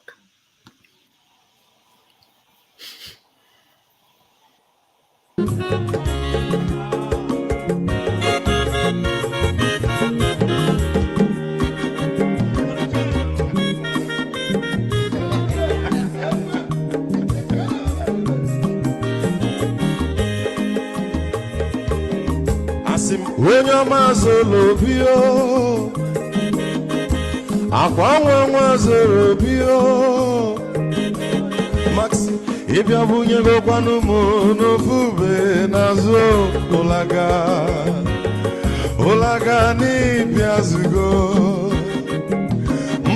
ulaga do ni biazugo, akwa wilo chio biko rapuzo, kona bazia. Onyo mazoro biko abamba wazara dasari ibya unyane gana mo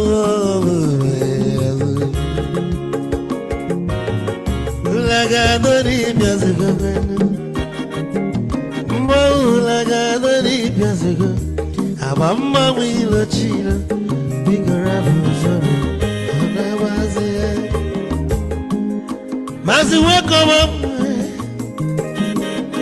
odogu no kwerezi nanka onyoma nigadele mo Mazi ni bazi ibu go with melody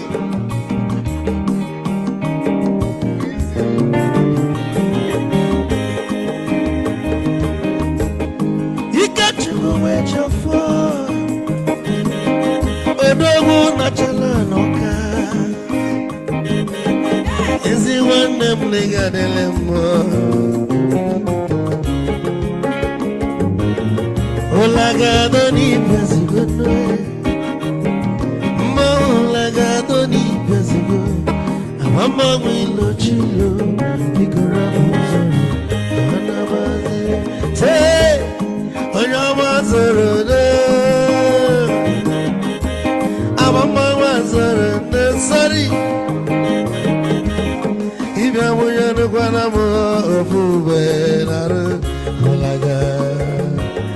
Mulaga doni biazugo Nazaboy Mulaga doni biazugo Avama wilo chilo Bikora puzoro Anabazi Aiz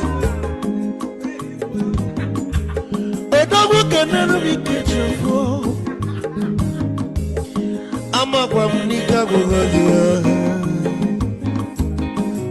weligwe kwelu ike ji ọbọbịa bebe gị igwe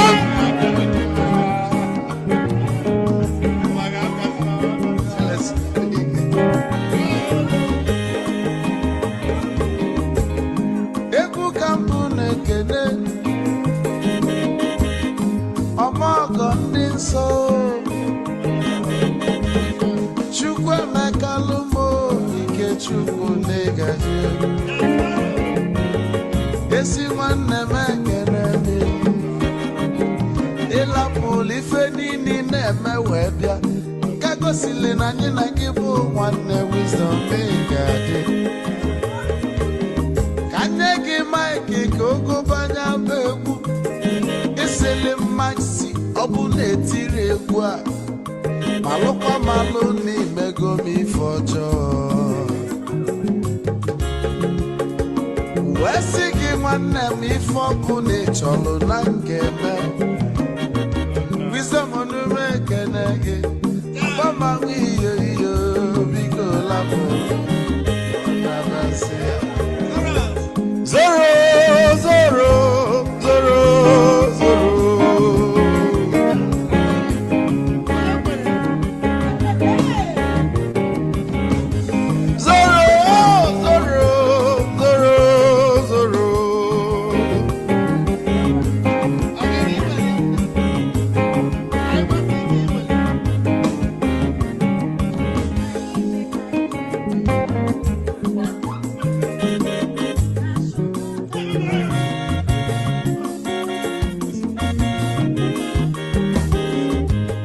Geduru joy na bugwu Hausa Sokoto Ujembe Nwilo anụ solo nwe ma n'ọfịa na-ara onye nwụrụ ozi.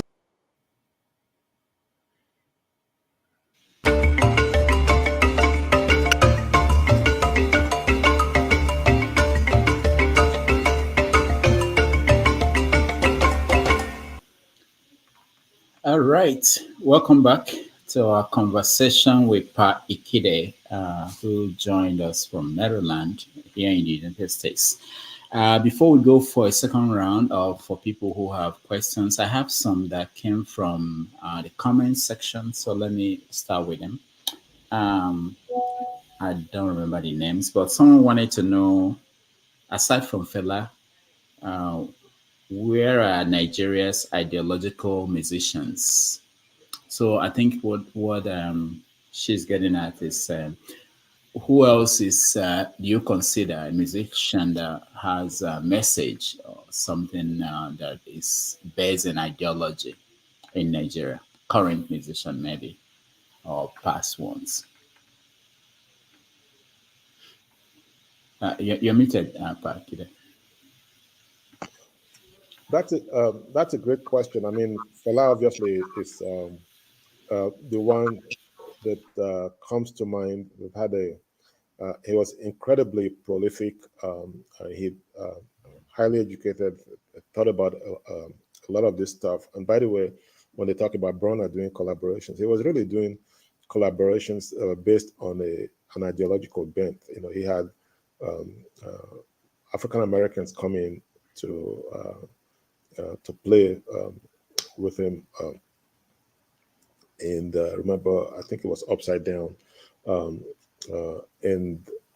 but he really was thinking about Pan-Africanism. He was thinking about Nigeria a lot, and there were also issues of relationships, patriarchy, and how he thought about women, and so on and so forth. There was a lot to in his life. He'd done so many songs that had to do that forced you to think about these things.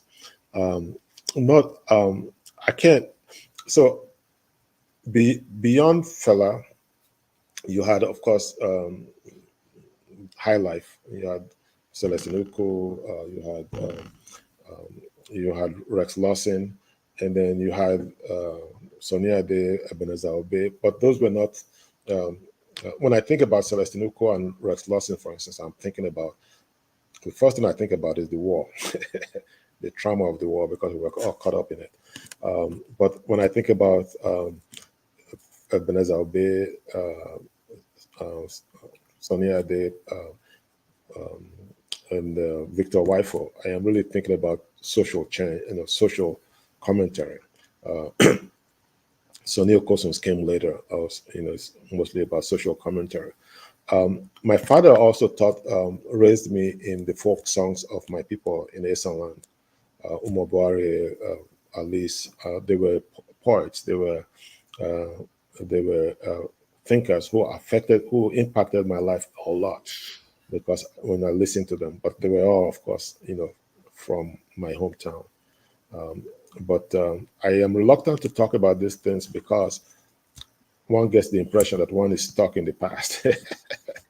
And people will tell you, my daughters, my sons will tell you that these folks that they're listening to are also making political commentary, and there's a sense to it. I didn't really. It wasn't really restricted to the musicians of Nigeria. I mean, we play, when I came to this country and I was playing country music, Black Americans would look at me like, what's wrong with you? Why are you playing country music? And when I would play Bob Dylan or play Art and Garfunkel music, they would look at me like, what's this? So there's the insularity, and then there is the universality. We are the sum of our experiences. But yeah, Fela was it. There will never be another Fela. One last question before we go to Janaba. About someone wanted to know your thoughts on Israel and Palestinians, the conflict. So my mother used to tell me, when you beat a child, you cannot dictate to the child how the child should respond, how the child should cry. And that's what's happening to the Palestinians. Israel has literally the world behind it. And Ta-Nehisi Coates just wrote a book based on his travels to Palestine and all of that. And one of the interviews, they asked him, do you believe in the right of Israel to exist? And he said, well, it's not about the right. They're existing, and they're existing very well. We can't say the same about the people of Palestine. So I don't know that it will happen in my lifetime. I'm hoping that the children, the women, and the men of Palestine will get the peace that they deserve, and the extremists like Hamas and what's his name, Netanyahu, basically go away so that peace can reign. But I'm really deeply concerned, and that's one of the things that upsets me about this election. Either way, there doesn't seem to, either for the Democrats or the Republicans, there doesn't seem to be relief for the Palestinians, because people are just talking from both sides of their mouth. All right. Janaba, welcome to the show. Thank you, Dr. Rudy, for having me. And thank you, Pa Ikhide. Okay, thank you for having you on the Rudolph show. I've been listening from the background, and I don't have such questions, so many or so much, but to thank you for your coming to the show and share light and share your view. Most of my questions have been asked and answered, but then it's amazing that Rudolph made it possible for you and your classmates or schoolmates to meet here, which I'm hoping one day that Robier also will meet his wife here. So thank you so very much for your sharing light on most of the Nigerian thing and American politics. And as I summarize in the one word, do you think it will be to advantage of Nigeria and so many African countries, if anything happened, let's just imagine the unimaginable, that people like Trump come to power and send people back to their places, because I remember Muslim ban, so this guy can come up with anything. And now that the Supreme Court is almost the people he chooses there, do you think that Africa, it will be to the greatness of Africa? Because I think some of us will not go to Africa and fold our hand, and bullet will not fly somebody's ear, because he would not like to be treated the way the other people have succumbed over the years. Well, that is the evil genius of Trump. It is not logistically possible for him to do what he says he will do. It is. Let me repeat it. It is not logistically possible for him to do what he says he will do. People are here and they are here, and but he says all the right things that give his followers hope that will just wake up and he will somehow get the vehicle to take tens of millions of people back home, including, by the way, some of us who are who are legal in this country. So that part doesn't bother me. By the way, Obama was called the deporter in chief because he ended up deporting more immigrants than anybody in the history of any president in the history of this country. So the structure does not really permit the kinds of things that Mr. Trump is lying that he will do. By the time they exhaust him in the courts, his term will be over, or he might die of old age or some of that stuff. But for me, the larger issue is what will it? We need to begin to think about, looking inwards and going, finding a way, even if we don't go back, to begin to make Africa a place that we want to be in and stay in and be happy in. I think a lot about enslaved Africans who survived the Middle Passage and they came to this country, and how much they missed home. Whenever I missed home, when I came to this country, there was no WhatsApp, no cell phone, none of that stuff. I was a young warrior, and I tell people it took 2 weeks and several native doctors before my mother knew I had arrived in America. But now people will be in the planes and they will be tweeting their way into America. By which I mean, I have spent much of my 40 years trying to replicate the food of my childhood, the bread of my childhood, the music of my childhood.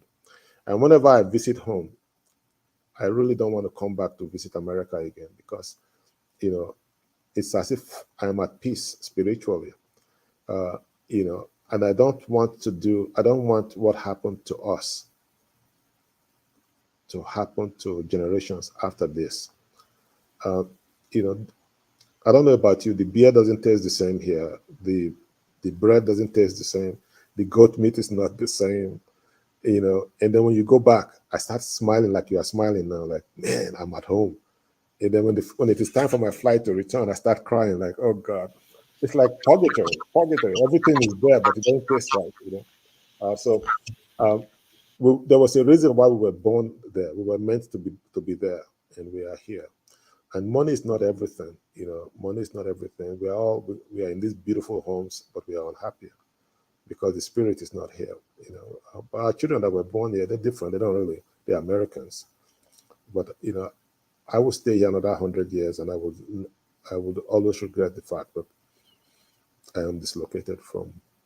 And if there's some kind of trauma that forces all of us to go back and deal with our issues, fine, so be it. But I don't think Trump is just full of BS. He's not going to be able to do the kinds of things that he just wants to win an election. That's all. And he wants to avoid prison also, because his best bet of avoiding prison is to become president at this point. All right, thank you. Let me give Chief Oji, another chance if you have a question too for Pa Ikhide.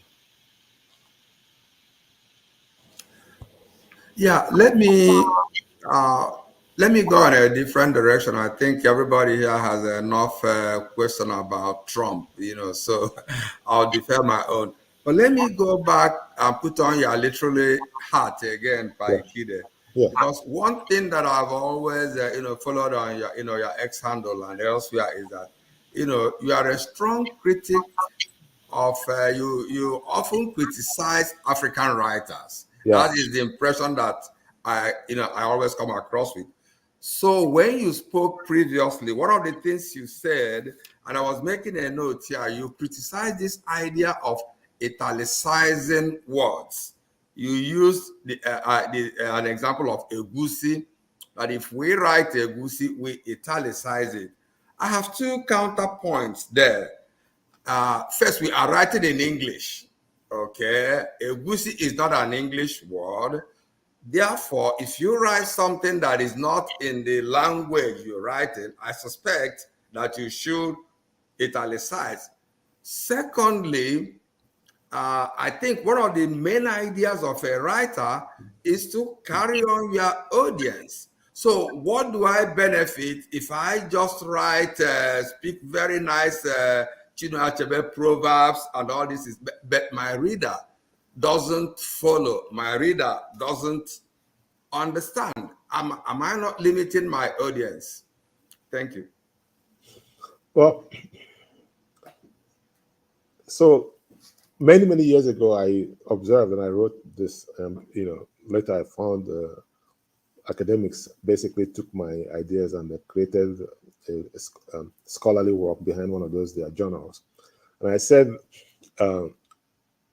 Achebe was writing and you will be reading and you will think you were reading in Igbo. It was just a stroke of genius that he would write.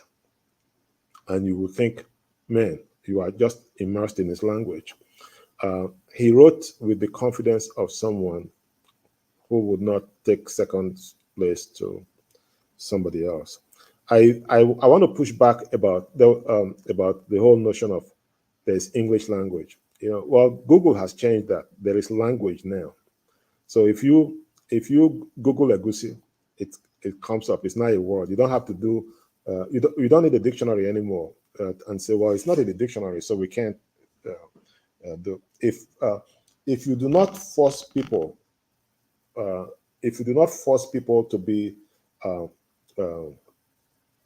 to be in your world, if you do not excite people enough to be in your world, they will never be in your world. I am really proud of one fact that since that conversation, over about 10, 15 years ago, a lot of writers just write. They don't italicize egusi. They don't try to explain things. And people are reading them and just doing what I did when I was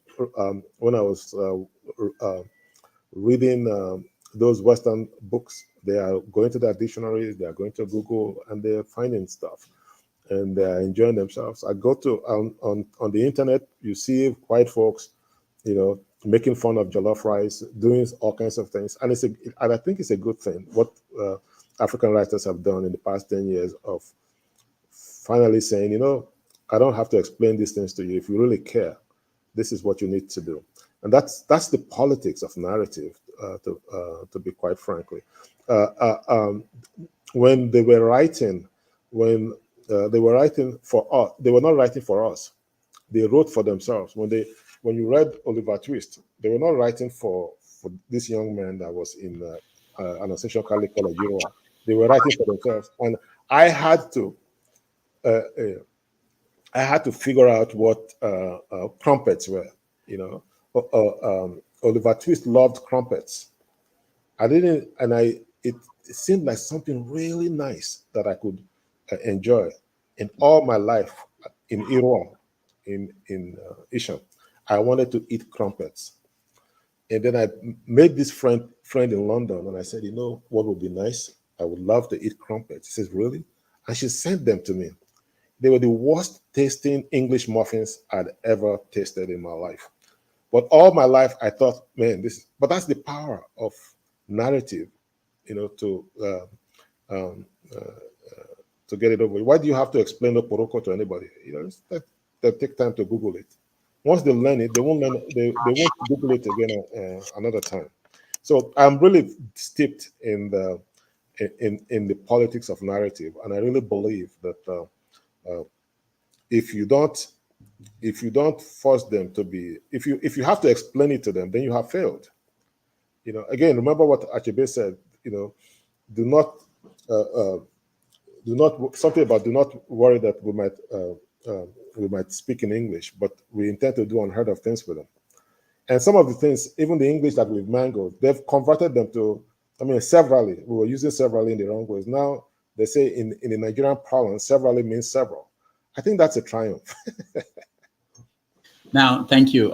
Just to add to that, I think if you look at Afrobeats, how they've been able to speak Yoruba and speak Pidgin, yes. Everybody around the world, they are singing it. And I ask Americans, what is this saying now? You are singing this song. What do you understand? And they try to explain to me what they understood. They don't apologize for speaking in singing in Yoruba or Igbo or their local Pidgin English. All right, let's go to Flagship. I'll come back to people who have had a chance to. Thank you. Good afternoon to you. Good afternoon to our guest, Pa Ikhide. It's good to see you, and to the rest of the panelists and the viewers, good afternoon.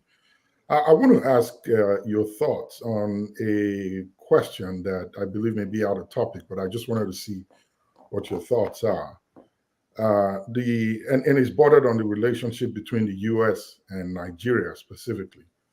Right now, the U.S. is building its largest embassy in the world in Nigeria, and they've invested quite a huge sum of money. I think from the last that I checked, it's over $500 million right now in erecting that embassy in Lagos.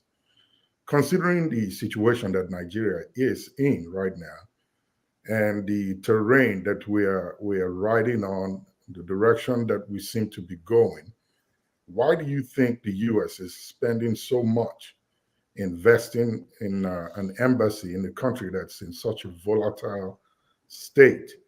And secondly, why is it being located in Lagos when the capital is in Abuja? I just wanted to hear what your thoughts are on that. You know all the answers to that.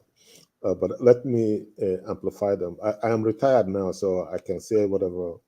They will still feed me. When I was a civil servant, I would speak from both sides of my mouth and hope that I don't get in trouble with my bosses. But I happily retired now, and I'm in the winter of my life, so I can say these things. First of all, America doesn't, I wouldn't worry so much about the expense. America doesn't do things by half. They tend to be gargantuan in the way they budget stuff. I don't know if you were here when I was explaining that in my county, an elementary school, a primary school costs $50 million to build, to renovate. A middle school costs $80 million, $80 to $120 million, and a high school costs $200 million to build. So $500 million is nothing for an embassy, and I suspect that is just the public budget. That when you add all the other stuff, espionage, this NSAS, that there's a black hole budget that you're not seeing. There is a reason why they want that embassy built by the sea. It's not just about processing visas to young Nigerians. There's a lot more in that embassy than we will ever see. And so it's all about the Cold War. It's all about control. And it's also about boundaries. It's not as if the Americans came and just said, "This is what we're going to do." We have a government, for God's sake.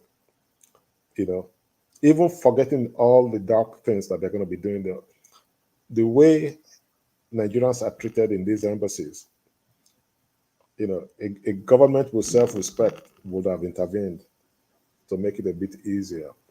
So this is more about, facing up to the East, maybe Russia, and saying this is. America doesn't really recognize, and most Western nations don't recognize Abuja much as the capital. Lagos is for all intents and purposes, for various practical reasons, it's the capital of Nigeria. And so they are going to set stuff up there. When their submarines come, it's not going to go to Abuja. Where do you think it's going to go? It's going to go to Lagos. So I'm telling you what you know, which is this is all about a global control, and they've set up space in the. All right, thank you. Let me. So who else has a question? Okay, Mr. James, go ahead. Yeah, thank you, sir, for coming. Let me switch over to literature. I believe knowledge has no boundary. Yeah. I'm a geographer, but I read anything that come across my way. Yeah. There was a writer in the state of Maryland. His name is James Michener. James Michener, yeah. Good. I've read a number of his books. Texas, Mexico, Caribbean. Yeah. What's it called? The Covenant of South Africa, the Source, Iberia, Alaska, Hawaii. He's a fine writer. I just want to know your opinion of him. Thank you, sir. He's a beautiful. I grew up in his books. He wrote beautiful books about the pioneers of America, the warriors that built that, precisely built this country, and he wrote in beautiful prose. In my generation, that's all you read. You read James Michener, and then of course, it was not pulp fiction; it was serious work. He's long past. I think after a long time, he's long past. But he wrote really good stuff. But those are things you could buy for like 20 in our time, 20 kobo, 30 kobo, 40 kobo. It was just like, and you just bought them, and then you gave them away to friends to, if you haven't read this, read this, read this. And that was how it ended, it was very powerful. Loved man. All right. You are muted. So please, good night, everybody. All right. Thank you. Good night. Thank you so much. Stay in touch. Okay, Pa Ikhide, you mentioned what musicians did to survive the changes in technology and everything, and you talked about writers. Is there anything that writers in America or in the West they are doing to survive that writers in Nigeria or Africa are not doing? Well, they are surviving from a place of privilege. That's an easy. The first thing they do is many of them have real jobs, if you notice, because the society gives them the opportunity to have real jobs. College professors. Some like me. If you consider me a writer, I worked for almost 40 years in the civil service, and I would write in the evenings or before 9 o'clock. And so there were always things you could do that kept you going, so that in the winter of your life you had qualified for Social Security and all of that stuff. And then the structure allows you more flexibility to think about this things. You don't have to worry about a lot of things that your counterparts worry about in Africa. The stability of utilities, for instance, this security, and the kinds of fights we have in terms of politics is nothing compared to the fights our writers have in in Nigeria. I mean, in a democracy, think about the writers that have disappeared in Nigeria, never to be seen again. You know, that can't happen here. And so they have the privilege. Privilege should be a civil right for everybody, especially for creatives. They have the privilege to be able to write. And then, and there's still a market. There's still a market here, even if it's a niche market. People are still buying. You know, my generation and above, they're still buying books. You know, in enough quantity for you to survive. And that's why, I mean, you think about Achebe, Soyinka, Ngugi.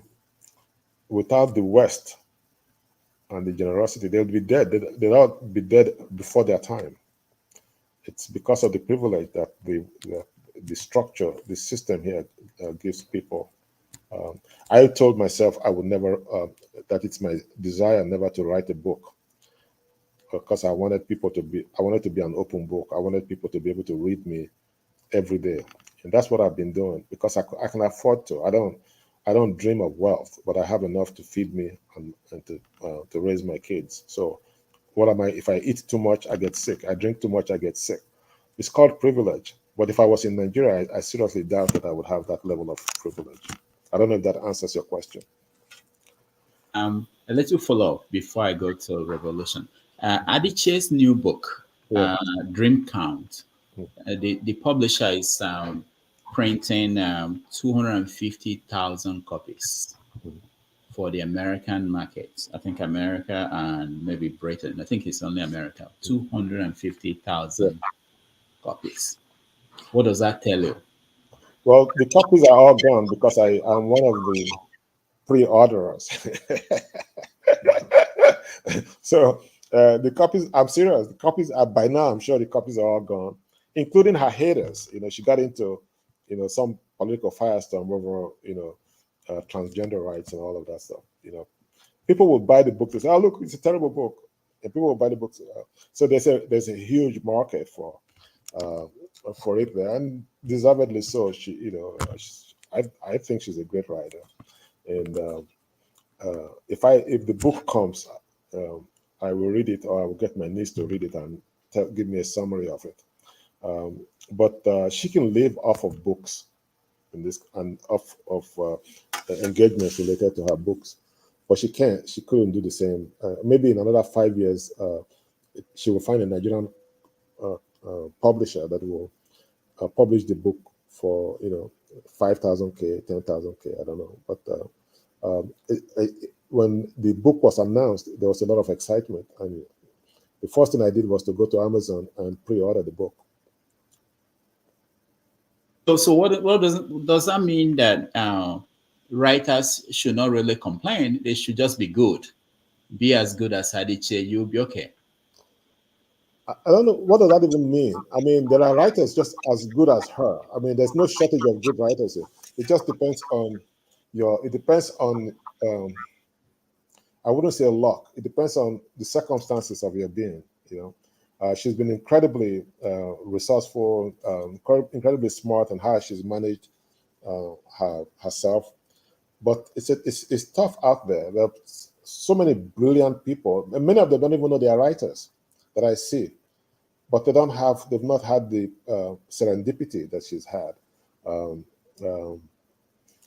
The West is it. The West is it if you're an African, for good or for bad, if you're an African writer. You know, we all dream of, you know, so I don't want to be a hypocrite. You know, if somebody invites me now to one of those their book festivals, I love cheese and red wine and good food. I will be there. You yab me, I will go and enjoy myself. Who not like better thing? So, you know, it's just because, you know, I'm not there, I'm just talking nonsense. I go to the Nigerian festivals. It's just suffer head. You're just suffering. They are telling you go and join somebody to sleep in the one hotel. I say, hi, do you know who I am? Me. But when was the last Achebe festival? When was the last one? They do it every year. They continue to do it every year. Yeah, every year. I think during COVID, they must have done a virtual one. for a couple of years. But yeah, they do it every year. Okay. Okay. Revolution. Yeah. I was very happy when you said when you go to Nigeria, for example, and anytime your flight is about to take off, you feel very sad. I feel the same. I've been outside now for 30-something years myself, and I don't go to Nigeria, I go to Gambia, and I have the same feeling. Yes. But anyway, what I wanted to say to you, my question, I'm a musician of, not like, you know what I mean? I do it privately. It's a very serious hobby anyway. Yeah. And I devote myself in, you mentioned one of my idols there, Celestine Uku. Yes. So what I do is to replay his music, okay, keep the lyrics, and then put it in another beat. We play African reggae, you know. Do you think we have a chance? You know, I've done a lot of it. I even done one from Ebenezer Obey. Rudolph played one special one in one of the first pause we had. I did a real cover of that from what's the name of that brother again? Oliver. I've done that cover, but I always do these things and keep it in my archives. I don't have the courage to go public about it because I don't know what people will say. What do you have to lose? Yeah, but the problem is that we don't know. We don't have somebody to encourage. I've talked to Rudolph. He even asked me to do something for you. Up to now, he never even tell me whether I pass or you are your best. You are your best fan. You just have to. And technology gives you an opportunity to promote yourself. There's nothing to. If you keep listening to other people, you will never get anywhere because we will be advising you from a place of anxieties and fear, and we mean well. But just, I mean, if it's TikTok, if it's Instagram, if it's YouTube, all it takes one day is one person to pick up your cover, and it's over. But putting it in spending a lot of time on it and keeping it in somewhere is not going to help.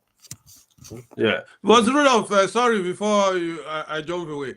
This thing you asked me to do for you, you didn't give me any feedback, whether you listen to it, whether it's good, so that we can put it to the MP4 you requested for. I didn't get anything from you. So yeah, thank you, Dan. I went to hell after that, after we spoke, and I was there for 4 months. So I'm just coming back. You hear from me. I just sent you my contacts. Yeah. Okay. Yeah. Thank you. All right.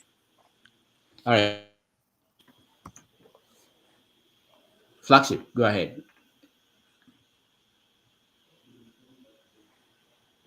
You are muted. Okay. Can you hear me? Yeah. Okay. Well, I really don't have much to say other than to say thank you. And I jumped into the conversation almost at the end, just at the point where I was asking my question. But I'll go back and listen and enjoy the much of the knowledge that you shared with us today. So thank you. What's your real name? Excuse me? What's your name? I go by Stan. Okay. Yeah. All right. Pa Ikhide, one last question before you round up and we round it up. So George Ayittey, I don't know if you know him. He's a Ghanaian professor here. He used to write for the Wall Street Journal. He wrote this book called Africa Betrayed. Yeah. He used to be a very conservative thinker. I don't know where he is now, but when you hear Africa betrayed, who betrayed Africa? George Ayittey is dead. Dead? Yeah, George Ayittey passed away about a year or two, about 2 years ago or so. Oh, I didn't know. Yeah, we were sparring partners in the mailing list of the 90s, and I remember him, very intense man,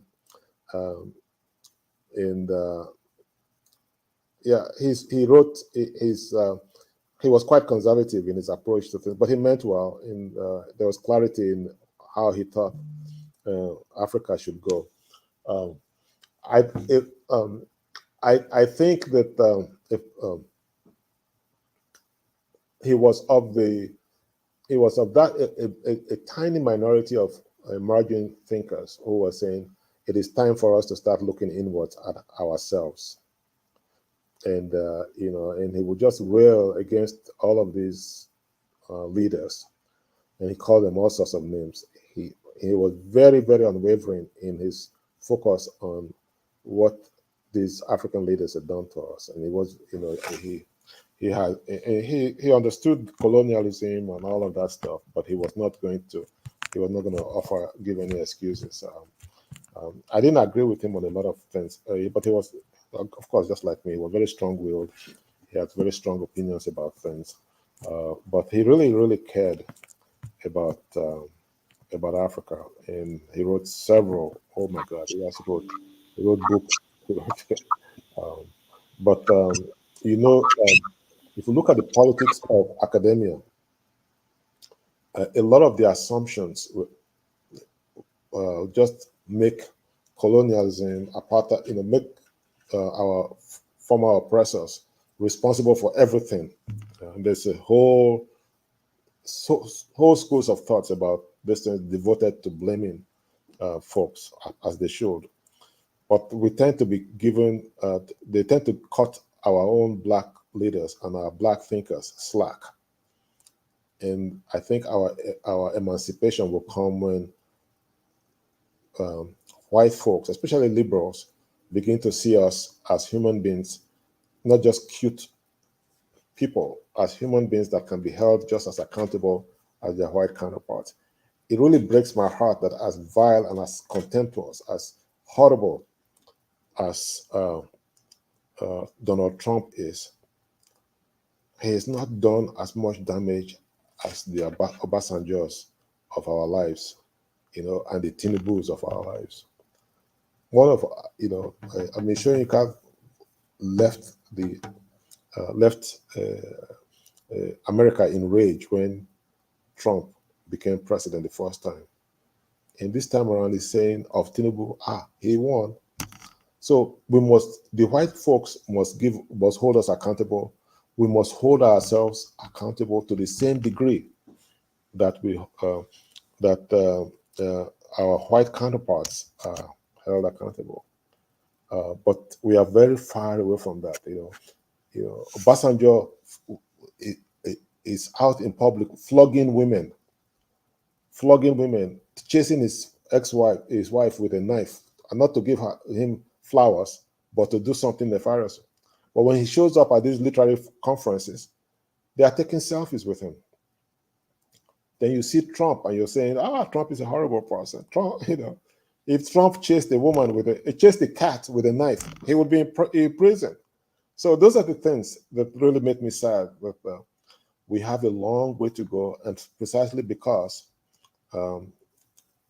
we have not learned how to hold ourselves accountable. For 20 years, I have been begging the NNLG Prize people, open your books. What do you spend $1 million on? Why do you do this? They go, stop. Is it your money? We don't owe you anything.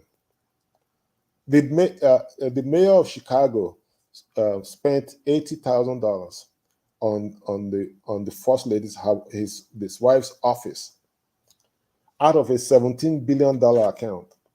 That is a major issue now. He's holding press conferences explaining himself. He didn't steal the money.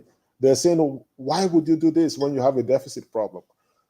$80,000 is 0% of $17 billion, don't you think?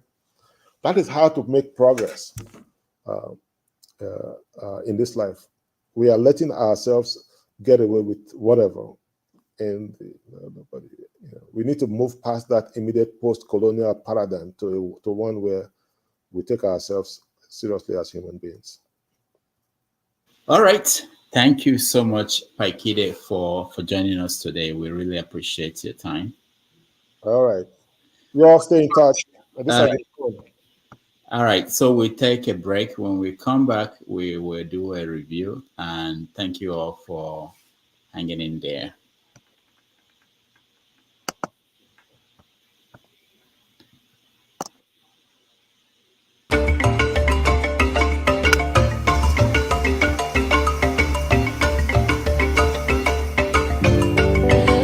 Delio,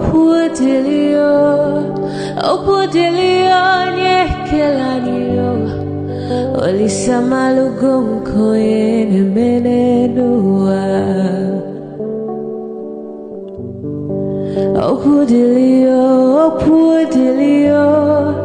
Okudilione kelanio Chukuna malugo yobia diocha Agaranya chogo kowe bili Agaranya chogo kowe rienio Owe chuku bezie chuku Nuche chukwa busigi fege meo Nuche chukwa busia ifege meo Ni fosolo ne ase alibazie Oboye bebe agaranya muliba Oboye wuru agaranya bibe solea Mano agaranya wa Oboye afiozi enipa kwa Agaranya chogo kowe bili Agaranya chogo kowe rienio Oboye chikubezi olisa Kodili ma kodili bemo Kodili wakema kodili wanima Naino kwane we beluge beluo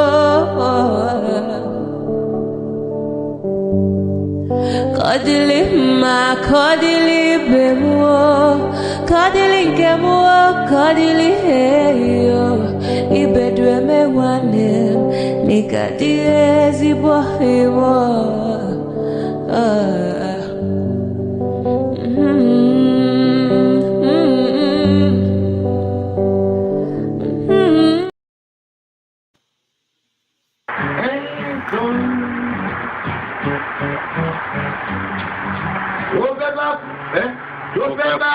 Tó fẹ́ kú torí ẹ̀.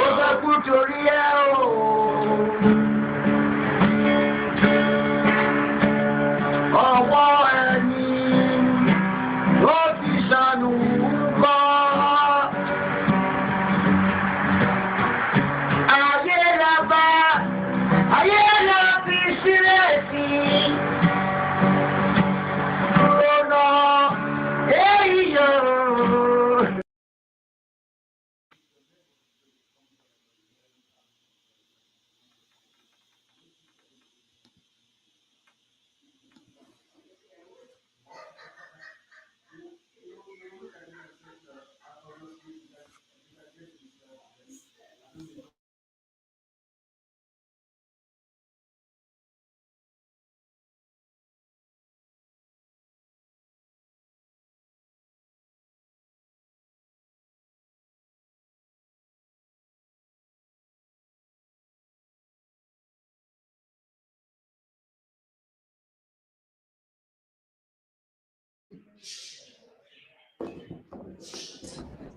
I think there was an upcoming storm, and then I think government set in with whatever it is that they do. I don't know all the specifics about it. I'm not an expert in cloud seeding or whatever it is that they use to magnify the storm to a higher degree to disturb a land that may be wanted for lithium that Harris's husband is partaking in.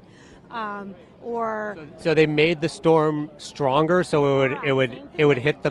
With this one, you think that Milton they're making it stronger? From a 2 to immediately to a 5, like instantaneously. You're implying that the government made a hurricane stronger to hurt its own country, the United States of America? Correct. And what would be the gain of that? When, if like there's been people out there, if they have an Alexa, I don't know if you've heard that, and they've asked what caused Milton. Okay. You can go on there now. It's already predicted the number of deaths and the amount of, it's already predicted it.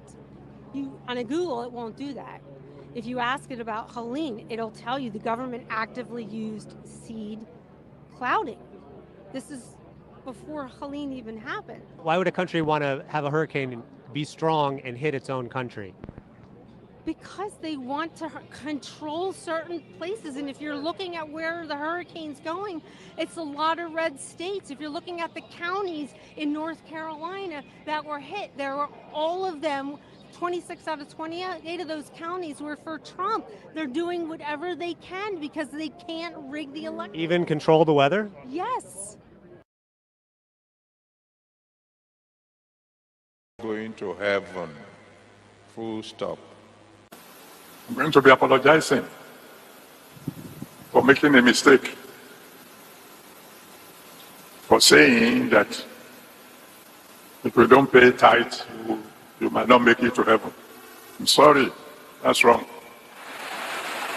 That's not in the Bible. What the Bible says is, "Ye have peace with all men, and holiness, without which no man shall see God." Now, let me tell you,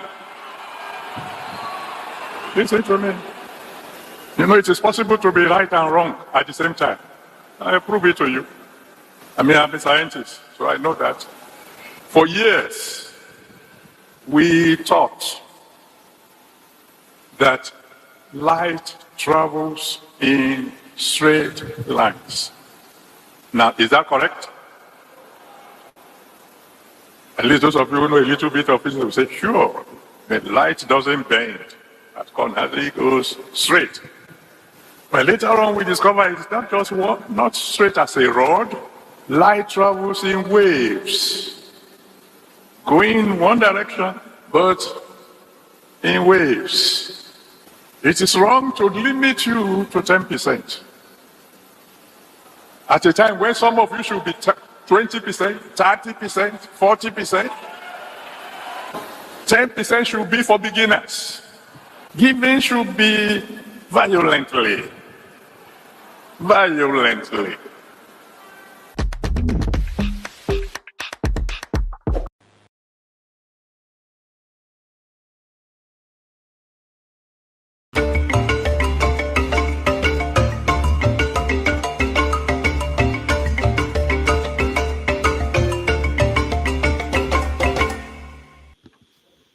All right, welcome back. We have about 30 minutes to round it up. So I want to get feedback from people who watched Isonomy and Flagship. Also, Flagship. Well, thank you. Like I said initially, I joined the conversation at its tail end.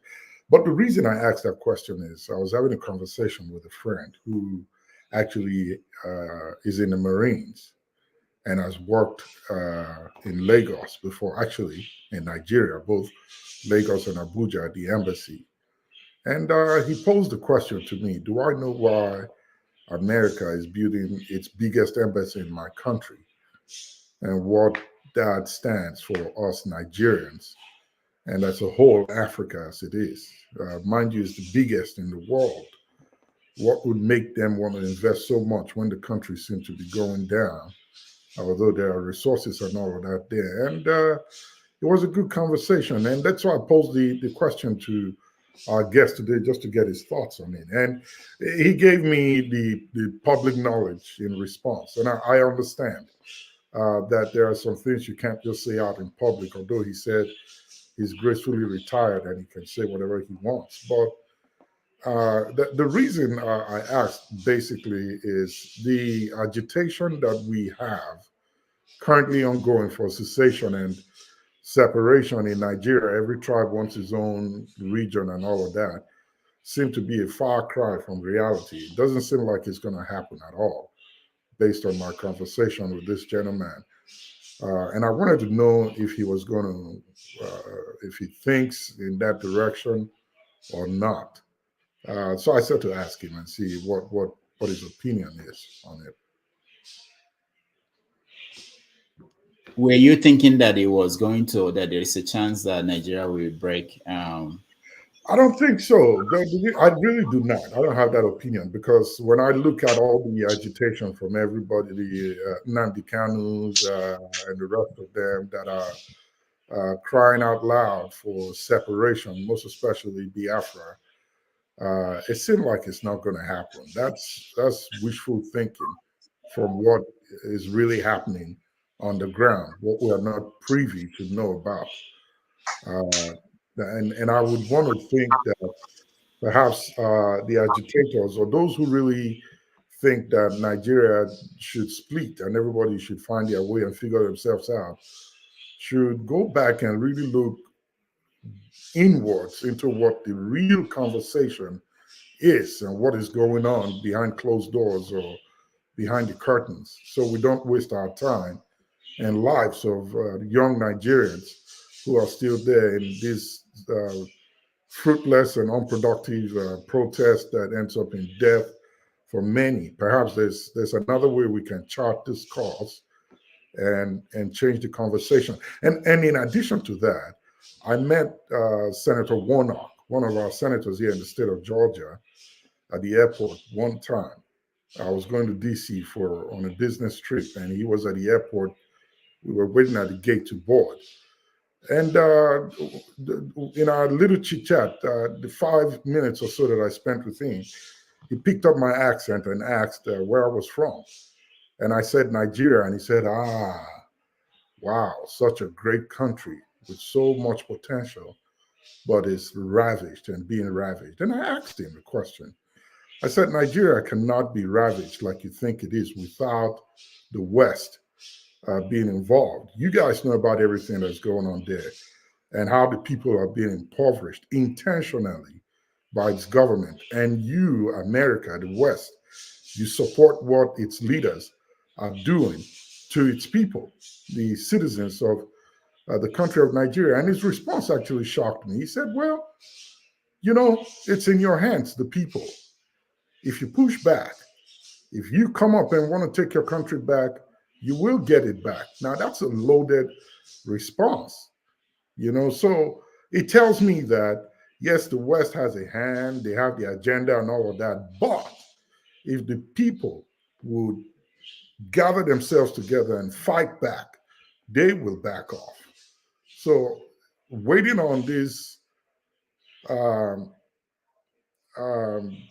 government or the government politicians, so to say, to ease things and let it slide just like that is a far cry from what we're expecting. More and much need to be done to achieve the desired goal that will give the average Nigerian citizen a breath of fresh air in terms of living conditions within its own country. So there's much that needs to be done.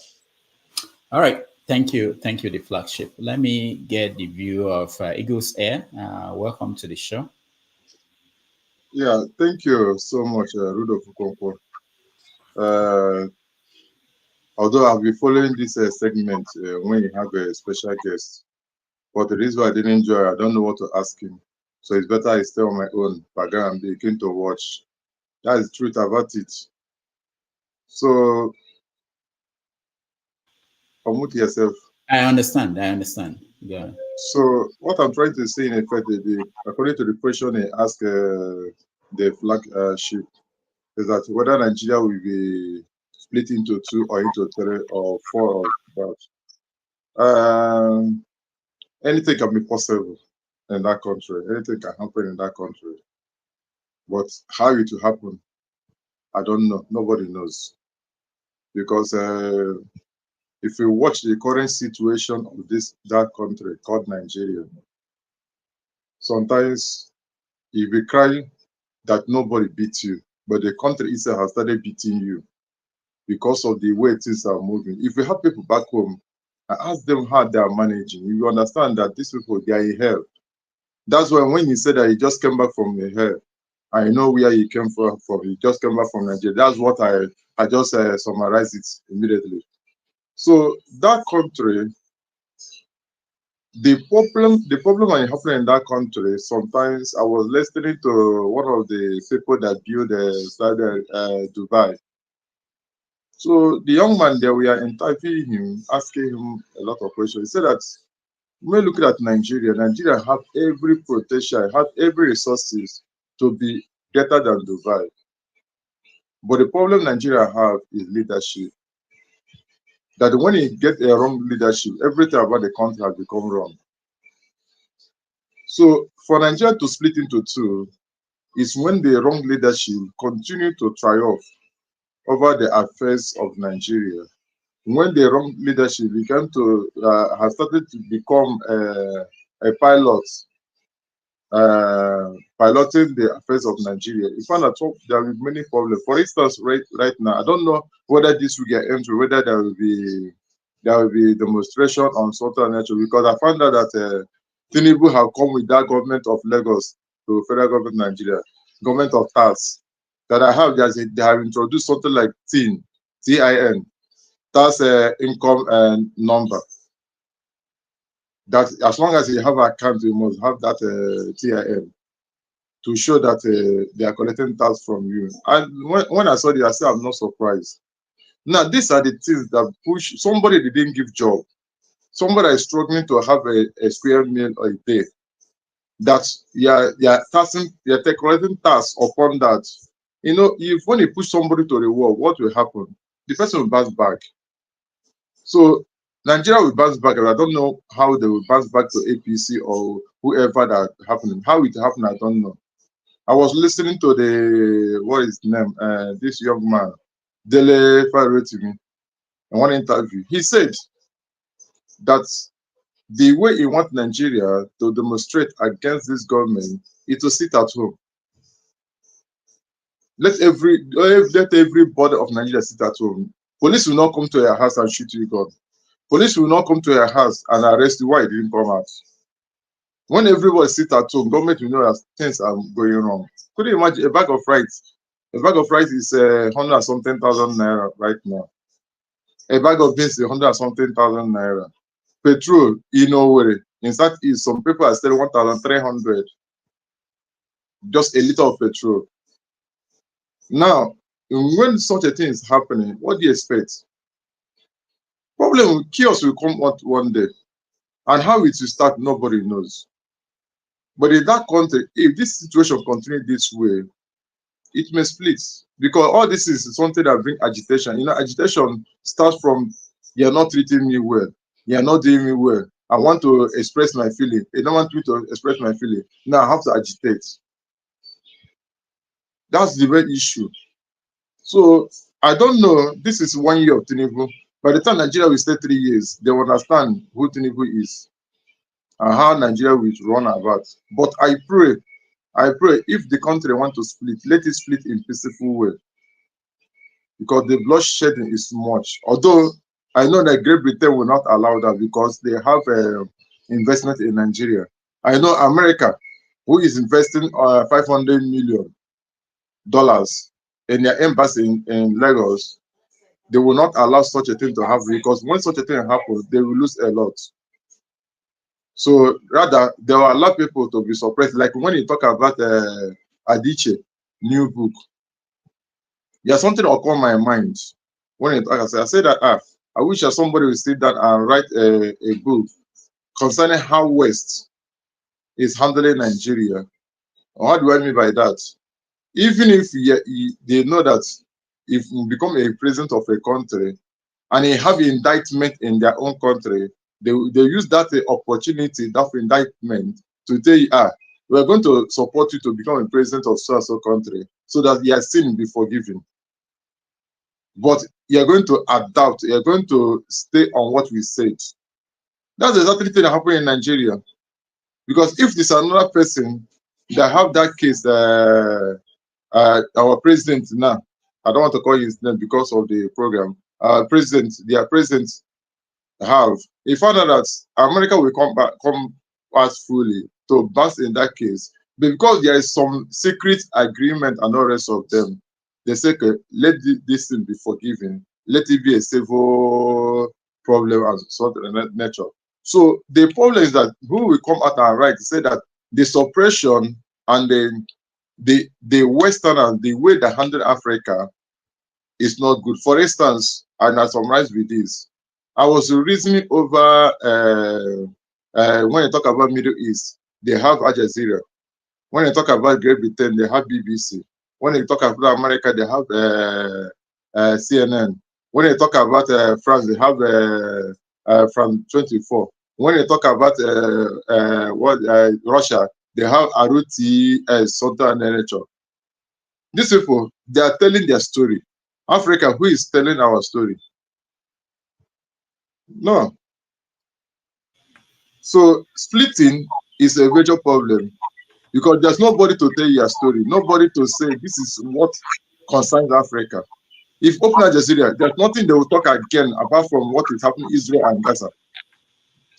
Other things they just touch it too because they are telling their story. Africa, who is telling our story? Nobody. And we allow West to tell our story.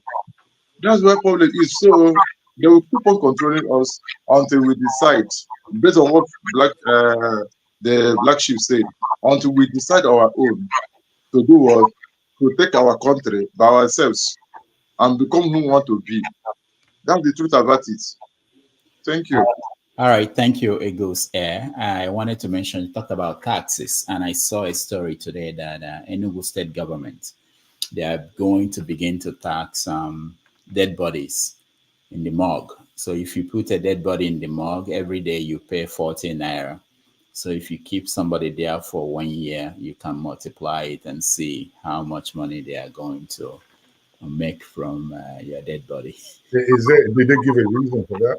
What was well, I think they just want to discourage people from keeping, they want more people to bury their dead immediately instead of keeping them in the morgue.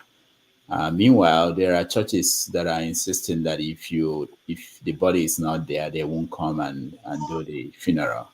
So sometimes policies, I don't know which one comes out first. I don't know how they work hand in hand, but those are the things going on. We will just round up. Forefathers will be here in a moment. He's going to start a new stream. Please, before you go, let's correct this thing of forefather, because the forefather does not control this panel very well. Sometimes when forefather comes, I don't come in because the thing become a noisy area. Somebody will say, okay, watch how you handle this program.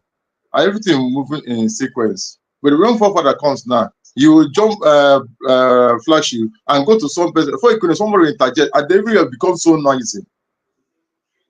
But let the thing go. No matter whatever that happens, you are in charge. You are the one controlling the panel. You are the charge of giving direction. When someone wants to interject, say, please, you mute that person. I say, let this person finish with whatever he is saying. Then after the person has finished, then what is it I have? 1 minute. Things will correct. But when everybody is talking, you know that nobody is understanding. You know, sometimes people are there to be educated. But when everywhere is rowdy, noise, and also then what are you educating people with? I hope you can stay on background and notice what I'm saying. It's truth. Thank you. So you need to be cautious and give some directions about all these things. Personally, I don't feel good about it. I'll tell the truth. All right. Thank you, Eagles Air. Just one more question for you. Someone actually asked you, do you speak Hindi? Is it Hindi? Oh, do you speak the Indian language? Tora. You try? Tora. Small. Yes, India have a lot of languages like Nigeria, and in their own languages, some states don't hear each other 100%. That's the main problem. So the one you hear is the one you speak, and their language is very hard to learn. It's not a language that just like a French. You want to learn French, then you understand that French is easy to pronounce. But when they write in Hindi here now, Hindi is the general language, as they say. When they write it here, you can't even read it out. They don't know how they do the drawing. That's the main issue.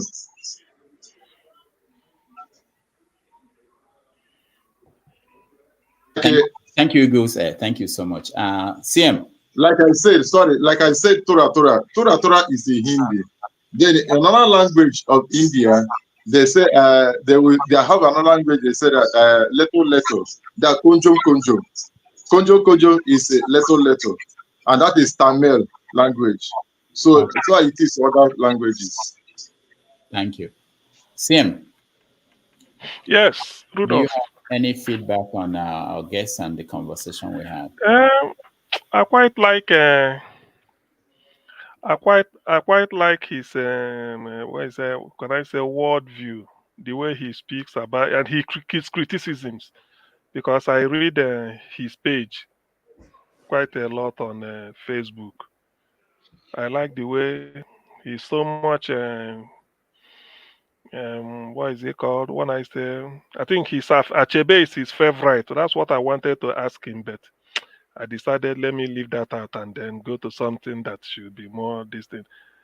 He says so much about Achebe. In one of his articles I read, he said he felt that if he could write out like Achebe or something, he will be fulfilled or no, something. I wanted to bring it up, but I don't want something too trivial. So I quite like him as a guest. He's very opinionated. I know that before he comes in. And then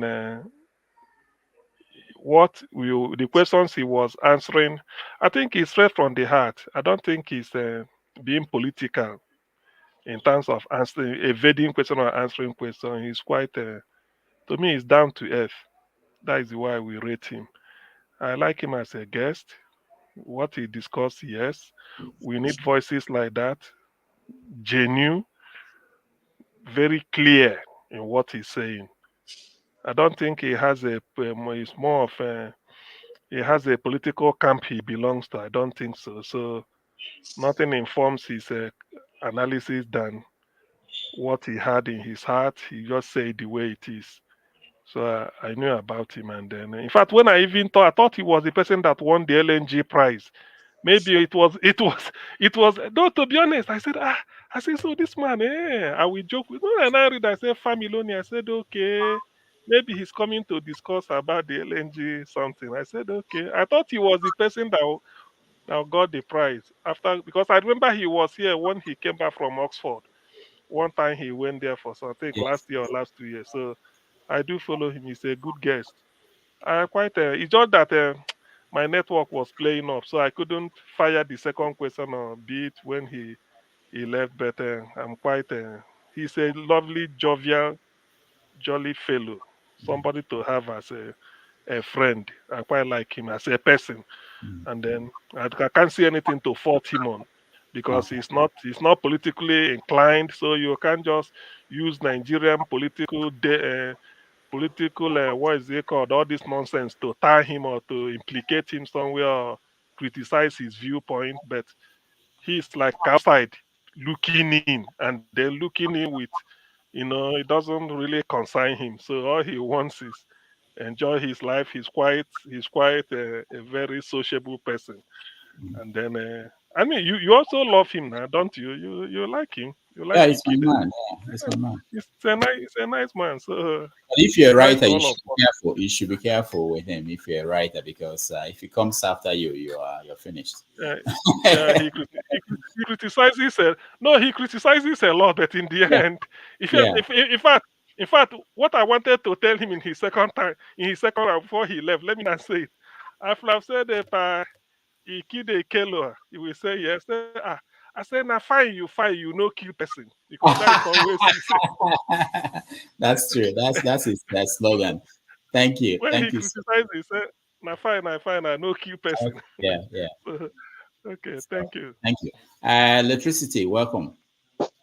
Yeah, Reverend Rudolph. Good morning, good afternoon, good evening. I won't be long. I came here because of Flashy Bros. I beg, when they won't start the Pidgin English segment, now because of you, I entered this show. When we want Satan? We go put that one for line in a minute. Let me get in touch. We got to. Okay, because we need to start to run out, because our people we did back for that side 1 year. One year the Pidgin. 1 year the Pidgin English. So maybe we start to the Yana Pata for here now. We say a few of our people when you get out for home say, man, when we start to yarn inside this program, so very, very, very necessary. Nobody go carry last for here. And Rudolph, it's true. You know that pidgin English. Yeah, I talked about it last Sunday. We'll talk. I think some people saw it and they were like, "Oh wow, so this can be done." So yeah. So we need to start to run now. We need to start to run now. All this one that they speak Oyibo for years, so not be that one again. Oyibo never carry us go anywhere. No carry us go anywhere again. But we start to speak our own. I believe all these professors and that book one shop. Where the book don't carry us streets. You don't change Nigeria. Yeah, leave that matter there. All these ones there, since that's a tie, they won't commit suicide. All right, we have to end it. Yeah, thank you, everybody. Let me just thank especially new user found. There's a new member who joined, who is joining to support this program. We appreciate you. You can be a member of join the Dr. Damage's YouTube channel. So we thank him. Ejikeme, we thank you. Igbo Basic, we thank you. And Tobe, thank you so much for supporting the program. On behalf of everybody else, I want to thank all those that joined us and our guest, Ikhide. Next Sunday, we are going to bring you a new guest, interesting guest. I'm trying to wait 3 people. I have Shore on the line, and I have Adiola and other people, but I will announce that during the week. Thank you all, and we have Forefathers running a new show on a new stream. I shared the link so you can join him on a stream that is, I think he's about to start. Thank you, the flagship. Thank you, Eagles Air. Thank you, CM, and thank you, Electricity. And I'll see you guys next Saturday. Take care.